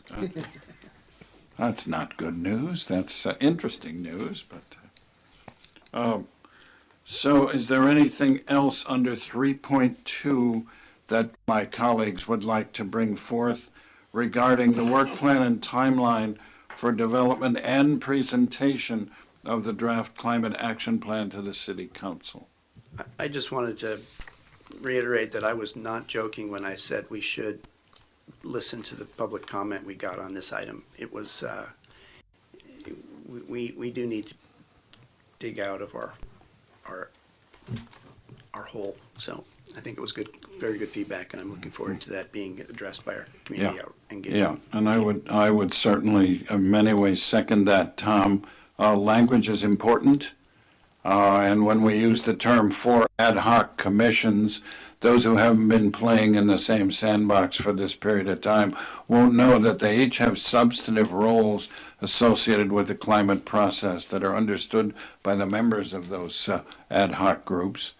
And the reason they're ad hoc groups, for any of the public who aren't familiar with this, has to do with the vagaries of the Ralph M. Brown Act and the way in which we're allowed to do certain things in groups of two, but the number three doesn't work. And you can't talk to anyone else, and so it gets fairly complicated. I think we've done pretty damn well so far to produce results without stepping on Brown Act toes exclusively or extensively. I worry constantly about how close I am to the Could we edge. hear from the city attorney in terms of the Brown Act? Community engagement. Yes, I will be seeking that as soon as I get something. I also wanted to comment that because these are rather lengthy motions, what I'll do is write them up, review the tape, and then send them out, not as official minutes, but just as for references. This is the schedule and so forth, so. That would be greatly appreciated, given the intense discussion that occurred.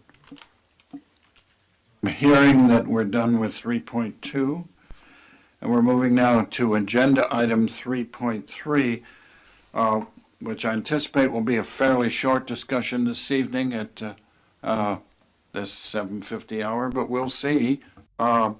It's called Climate Smart Tourism and Parking in Sonoma. I have a number of thoughts on this, but I would defer to any other commissioners first. In the normal play of the chair is to let the others go first and then deal with the gavel subsequently. Well, I'm sorry, what are we doing? We're discussing agenda item 3.3. We're just commencing that discussion under the rules, which is called Climate Smart Tourism and Parking in Sonoma. And I'm calling on any commissioners who want to start this discussion to do so. I have a number of thoughts about it, but I would defer to others first. Well, I'd be happy to hear them.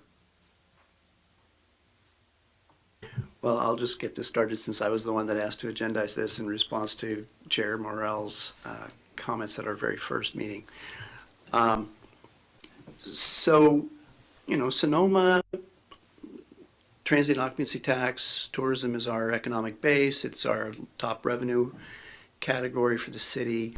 We are dependent on the tourism economy in Sonoma. We know it's a big part of our identity here in this historic and beautiful place. So it makes sense for us to anticipate how climate change and the impacts of climate destabilization, which is forecast now happening around us, how that's going to affect Sonoma, both in the adaptation, but also in terms of what can we do, what is responsible as a committed community, what is a responsible way for us to engage and mitigate what greenhouse gas emissions we can in the tourism sector. And obviously that requires a conversation with the principals, the operators of the businesses that are the means of our tourism economy. So we'd like to get that conversation started, and toward that end I had a conversation with Tim Zahner at the Visitors Bureau and briefly with Mark Bodenhammer at the Chamber of Commerce, and expressed our commission's intent to agendize this tonight, previously, and then continued to tonight, and got some initial feedback. Pleased to understand that Mr. Zahner has been actively thinking about some of these things. For example, he has a shuttle idea that he's already drawn out a route that he thinks a local shuttle might be something that would be advantageous to the tourism community, and including employees of tourism businesses. And so there's a lot of creativity in our local business community, and I think the goal of our wanting to start this discussion is to avoid us sitting up here talking to ourselves and a handful of people, but failing to engage the community, in particular business and tourism community. The other piece of this is the parking plan, and I don't know if anybody's taken a look at it, but W-Trans has prepared a draft parking study for the city of Sonoma. And one of the key concepts of a modern parking management plan is that you benefit the district in which the parking plan is implemented. And so I think that it would be foolish to have the parking plan implemented without thoughtful integration with the climate objectives, and similarly the climate objectives shouldn't be pushed forward without engagement of the constituency that's dependent on a successful parking solution in the city of Sonoma. So those are my thoughts on this topic, and David and I, we've had some of these discussions at the preceding Community Service and Environment Commission, which had, at the time, authority over plaza events. And there was a proposal to just initially collect some data on where visitors are coming from and to begin to get some idea about the greenhouse gas emissions footprint of some of the events we hold on the plaza. It may be premature to do that right now, but it's a dimension of this discussion, I think. And so I'd like to just get that conversation started and hear how the city's business leaders are thinking about their responsibilities with GHG mitigation and their plans for business sustainability in the face of climate change. Sonoma is a tourist town. And if you're asking them to park down at Weinberg and get on a bus, it doesn't have much class. I think if you do an open air streetcar, you now have something that's pretty attractive. And you've got, you come up the old route and the landscape is excellent. And, but, this is my perspective. And, but I think that this is a great combination of tourism and thoughtful climate change. Thank you, Alan, and Tom for starting this off, this conversation. Are there other commissioner comments at this point? Let me note some of my concerns over this issue are associated with dealing effectively and realistically with people's willingness to address the climate challenge. That unless we take this seriously, we will be nibbling on the edges of a disaster of which we're a part. So dealing with the vehicle mile traveled implications of being a tourist center becomes critical, in my personal view, to an effective climate action commission here in Sonoma. There's a great deal of interest in the part of other climate-related, tourist-related areas to participate with us in some serious thinking about this challenge. I've been in discussion with some ski areas. Breckenridge and Aspen, for example, are well ahead of us in thinking about how to approach this issue. And there is the potential for some very strong support from experts thinking about this. This is not an easy issue, and it's not in any way a quick issue or a simple issue, but it's a critical issue. And post-COVID is a wonderful time to sort of not go back to BAU, business as usual thinking, but to think about a different paradigm for a town like this. Some of the groups that are interested are coming from interesting places. There's a group at the University Center which has created an approach whereby cities and counties can receive sophisticated university consulting input assistance for a very low cost in a one-year process, sometimes two-year process, involving faculty and students taking on the issue and thinking quite seriously about it for a very, very low fee. The cities are expected to show sufficient interest to put up something like $25K, but then they get a year or two's worth of significant support. It's a group called University with a C instead of an S in the spelling of the word, a capital C. Very interesting. In addition, through the connections that I've had with the University team, I've identified someone who's a very interested player in all of this from an unusual location, and I'm hoping tonight that, in fact, the House did pass the resolution, so we're not in default. because this is coming from San Francisco Federal Reserve, where they have a staff member focused on these kinds of issues. Who knew? His name is Jason Vargo. He and I are in communication, and he's really intrigued with this whole issue of climate-smart tourism of interest to the Federal Reserve of San Francisco. So there is the potential to kind of begin to play in some bigger leagues. Not that the city of Sonoma isn't a really big, powerful entity, but there is interest here in expanding this out. The university team is intrigued if we could find a couple of other climate relevant tourism dependent communities, either elsewhere in the U.S. or even internationally, and engage in a 1-year or 2-year program looking at what are some of the options. This can get into air travel as well as car VMT. It can look at streetcars, it can look into buses. Some of us may think buses aren't classy. I happen to think a new electric bus could be very classy. So there are lots of possibilities to deal with this issue of climate-smart tourism.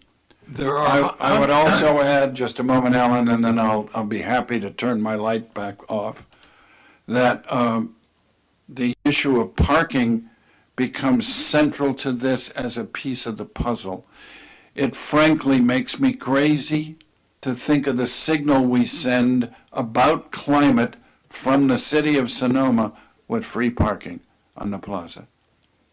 So that somehow has to be altered in some way that sends a modern signal rather than a 19th century signal with respect to, if we're the Climate Action Commission, we ought not to be too thrilled about free parking on the plaza. I'm not contending this is a simple issue that everyone will applaud.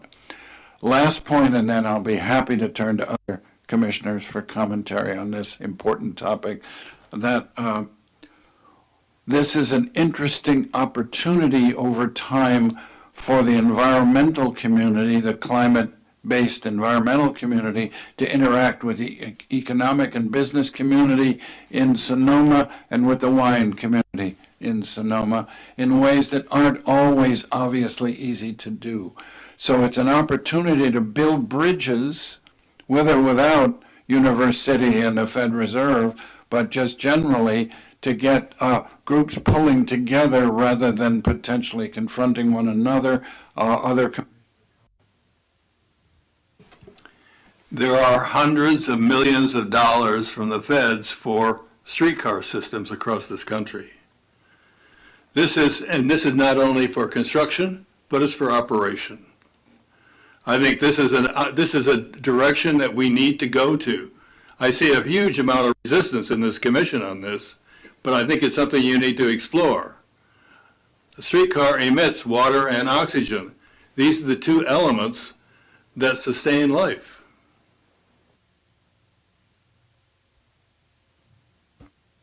Thank you, Alan, and perhaps at a future session you'll bring us details about where in DOT or elsewhere in the federal system those grants could be available. That's very exciting, and certainly across the board climate grant making would be important for Sonoma, let alone if we're a $1 million deficit for this year. Grant making becomes critical. Other commissioner comments this evening on this topic? I would just harken back to our transportation ad hoc report where we did discuss this at some length, in our meetings at least, verbally we discussed this at great length. And as we summarize that, the plan for the commission here is to explore a shuttle as a precursor to determine demand for a possible future streetcar. And that's why I was kind of excited under this item that Mr. Zahner had already himself come to that independently, that good idea independently, and that there might be some opportunity to work together to realize such a thing. And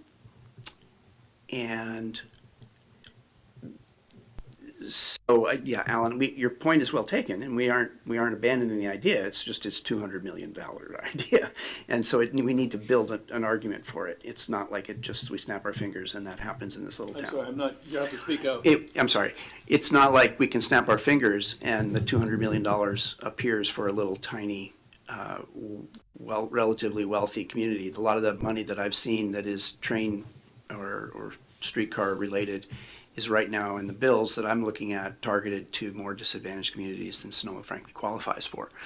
So I agree there's money out there, but I think we need to take baby steps before we can expect $200 million to rain on us. Well, of course, that all takes time. And an interim shuttle electric would be fine, but I think we need to lift our eyes up a little bit for more sustainable kinds of methodology. And certainly, and so I just was encouraging you that has not been left behind. Thank you. Interesting and important commentary, to be sure. Are there other comments on parking or on climate-smart tourism at this point? I'm sure we will readdress this issue again in the future as it evolves as an opportunity to get serious about a broad thinking, long-term thinking, not driven by August 9th or September 15th, but driven by the long-term future of a climate-smart tourist economy. Just enter into the record, if I may, a couple of the other ideas Mr. Zahner expressed to me. And he did share, I think, a link to the Strong Towns. There's a website, Strong Towns, that has a number of creative solutions. And I believe he also mentioned the Congress of New Urbanism as resources we might want to look at as we just begin to explore this. So, and then the final comment in parking has to do with the draft W-Trans report. One of the top findings, of course, in there is that to date, enforcement of our existing parking regulations in Sonoma is actually pretty inconsistent. And so that might be another area we'd want to look at for future cooperation and just to make sure our objectives are all being met. It makes no sense to have my kid who works at Reader's Books taking up a parking space that might be used 4 or 5 times, 6 times a day by paying customers. Does W-Trans, did they issue a report? You'll find it on the city's website. Look for City of Sonoma parking. It should pop right up. Okay.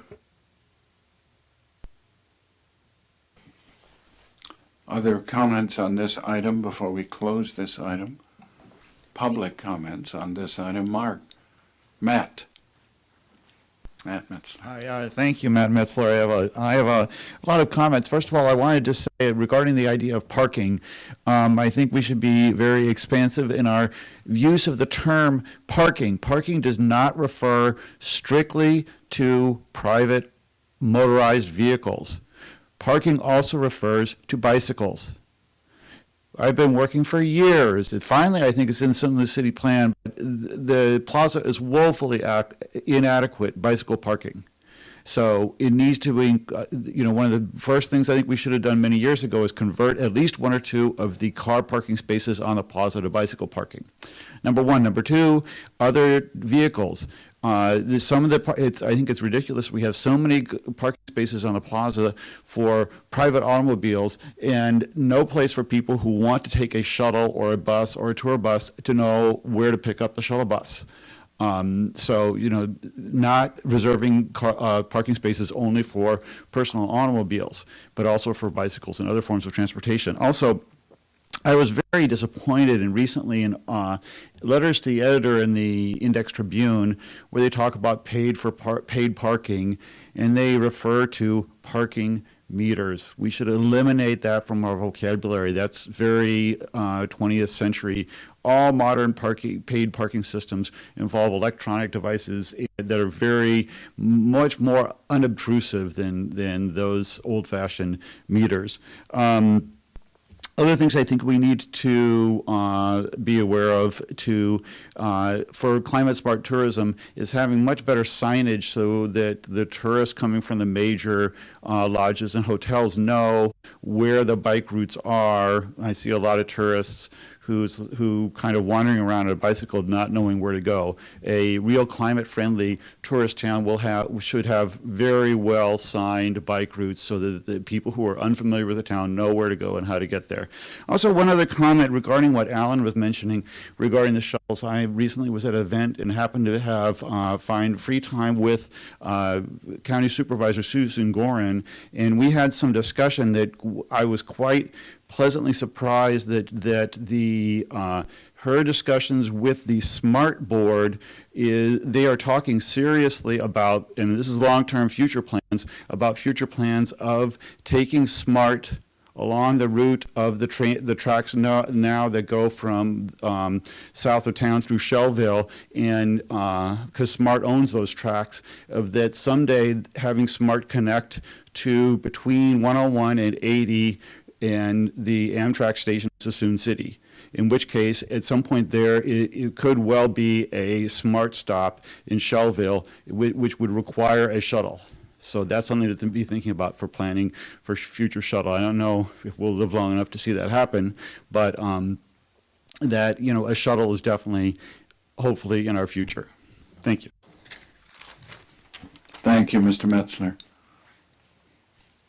Are there other public comments this evening from the vast amount of public or from the internet? We do have Joel Hoyt that would like to speak.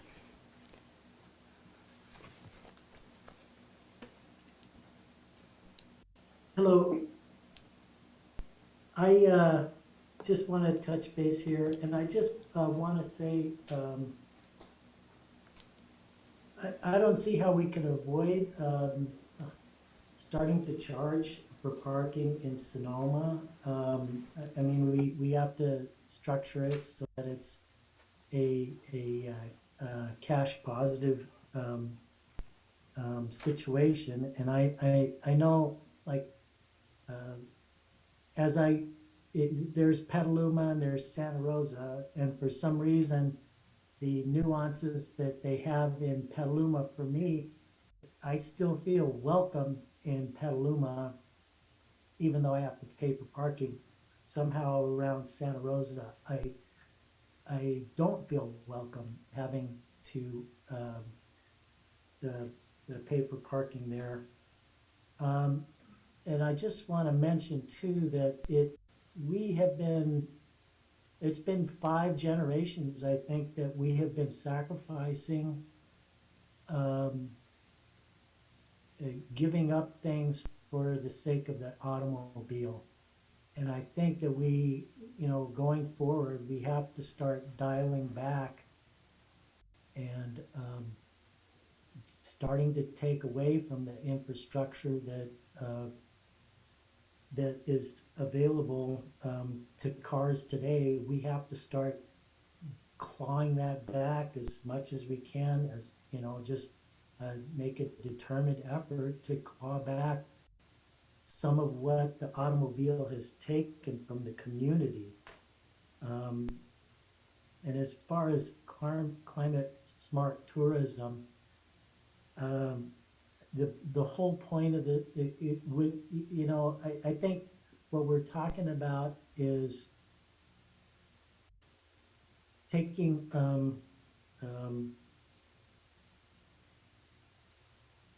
we have to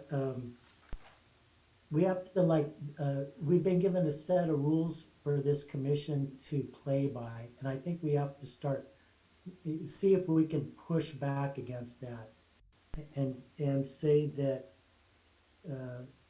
that the Smart Train spur line to Sonoma is a priority for the city of Sonoma. I know that we've been kind of handcuffed a little bit by by just focusing on what's within the city limits, but that's one of the things, and that we really have to start pushing back on the city council to start looking outside of the city limits for support for our climate smart tourism. Thank you. Thank you, Joel. Very insightful.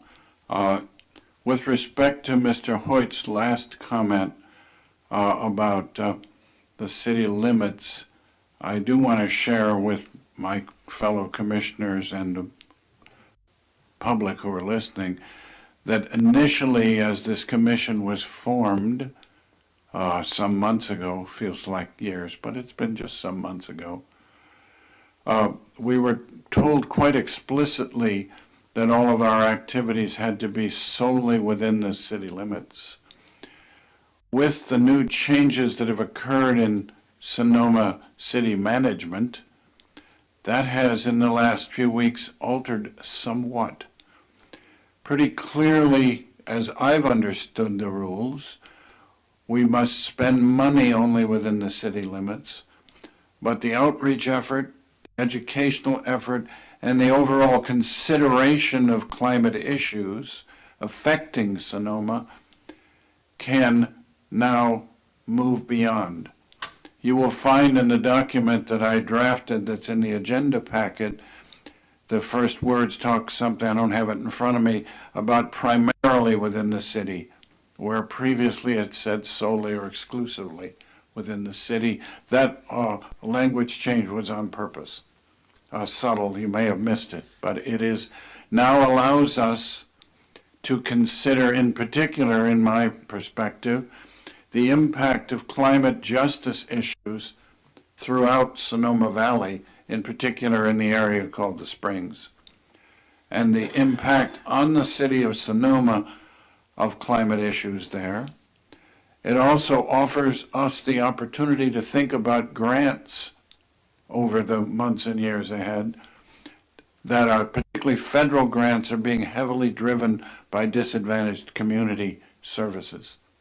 And a combination of city and Springs could qualify for a variety of federal grants that whereas city Sonoma boundaries alone would not. So there are opportunities that lie ahead as we think about supplementing the budget squeeze, as we talked about 2 hours or so ago, with grant making that having an ability to bring in broader than just inside the city limits could make a major difference. Other than that, I have no further comments. We have other agenda items here. We have members' reports and comments. I believe we're ready to go to that. Vice Chair Conlon has his hand up. Tom. So before we leave this item, Yes.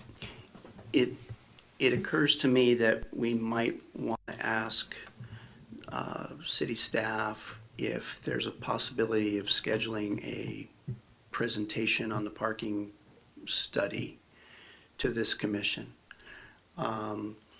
Just to move that conversation forward, get everybody kind of on the same page with that.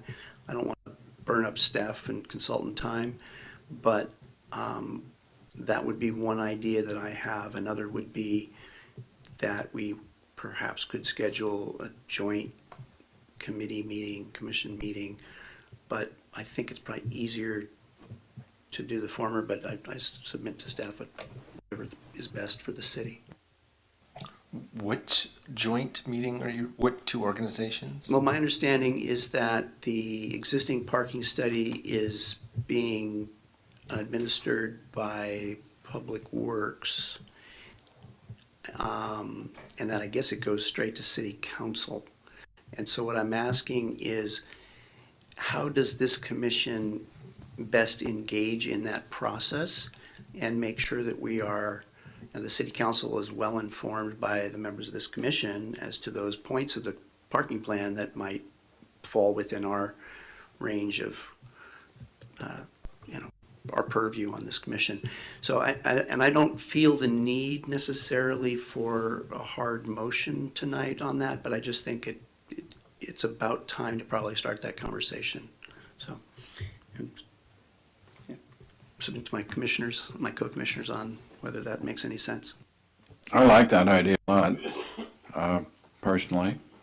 I think it would be very helpful to us to understand what the parking experts recommended, what they looked at, and how they're viewing this. I mean, I was personally very impressed a while ago when I had the opportunity to visit Paso Robles, California, which has a very large plaza. I don't know if it's bigger than ours or smaller. It's about the same. It's a very important piece of their business and tourist community and their wine-based community now in Paso. And there's no free parking. There are a number of kiosks. I did see enforcement going on. Hallelujah. There were 2-hour slots. You put in a Visa card and you enter your license plate number and so on. It's all very, there was commentary earlier about no parking meters, and clearly Paso sets a wonderful example of a plaza that has the kind of parking that's modern, not horse-driven. So that's a possibility. But it sounds like a really good presentation, and I would like us to continue to kind of have the climate-smart tourism issue on our minds and potentially on our agendas, if not every time, then periodically. And at some point, a more formal interaction with the Visitors Bureau, with the Chamber of Commerce, the wine industry, in a joint meeting of some kind would really, when we're ready for it, would be a really important lesson for us and a signal to the broader community that we're taking climate smart tourism seriously, not just an add-on, but something that we're serious about. Other commissioner comments, reports? Oh, we're still on, we haven't closed calendar item 3. Anything else on item 3, going once, going twice? I think we can then move on to number 4, commission member reports and comments. Let's see, so briefly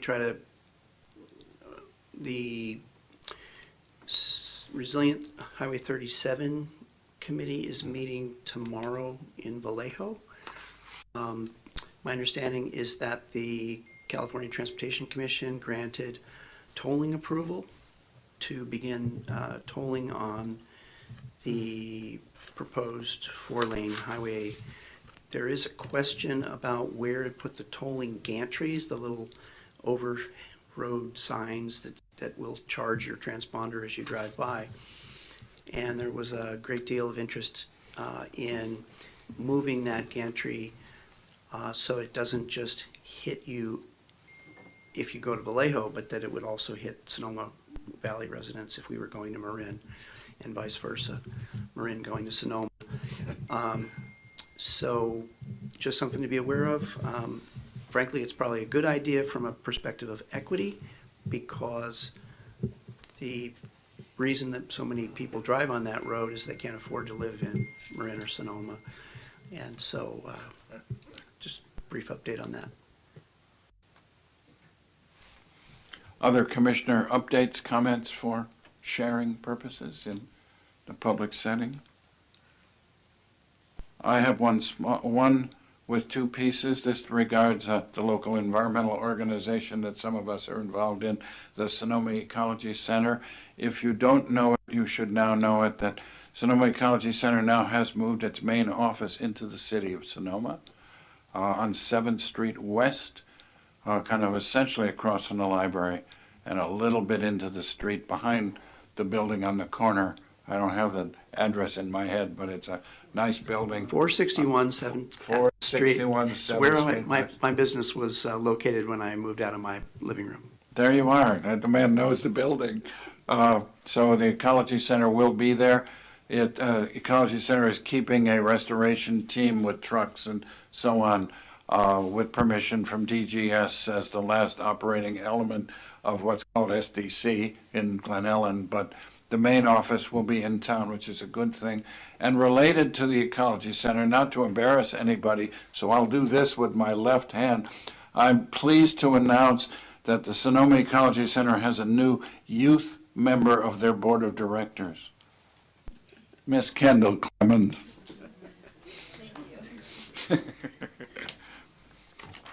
That's my commentary at the moment. Any other commissioner comments before we close this item? Once, twice, looking? No? All right. Number 5, staff comments. Mr. Travis. No, there's no real updates or comments at this point. Okay. I think unless anybody has anything else, we got out of here before 9 o'clock. That's a record, probably never to be reached again. But thank you all for a good and useful meeting, and we're moving ahead with all the Brown Act constraints. We'll see you towards the end of the summer. And the ad hocs will continue in being. Does everybody know what ad hocs they're on and their responsibilities going once, twice? I believe that's the case. Do you want to be bold and not have a motion to adjourn? Do we need a motion to it? We always do. I'm telling you, I you thought don't. we don't need one. You don't I need thought my attorney in residence said we didn't need one. You don't. That's a bold move. We're adjourned. Good comments. I was so surprised the IT talked about parking meters. It's like, yeah, I've been to places like Houston, Paso Robles, where it's, you know, there's a kiosk on the corner. I've seen the modern ones, but I came from a little town in New Jersey where we had parking meters all over and they were changing it over and it just made sense economically to change it over. It makes it so much easier, and they have a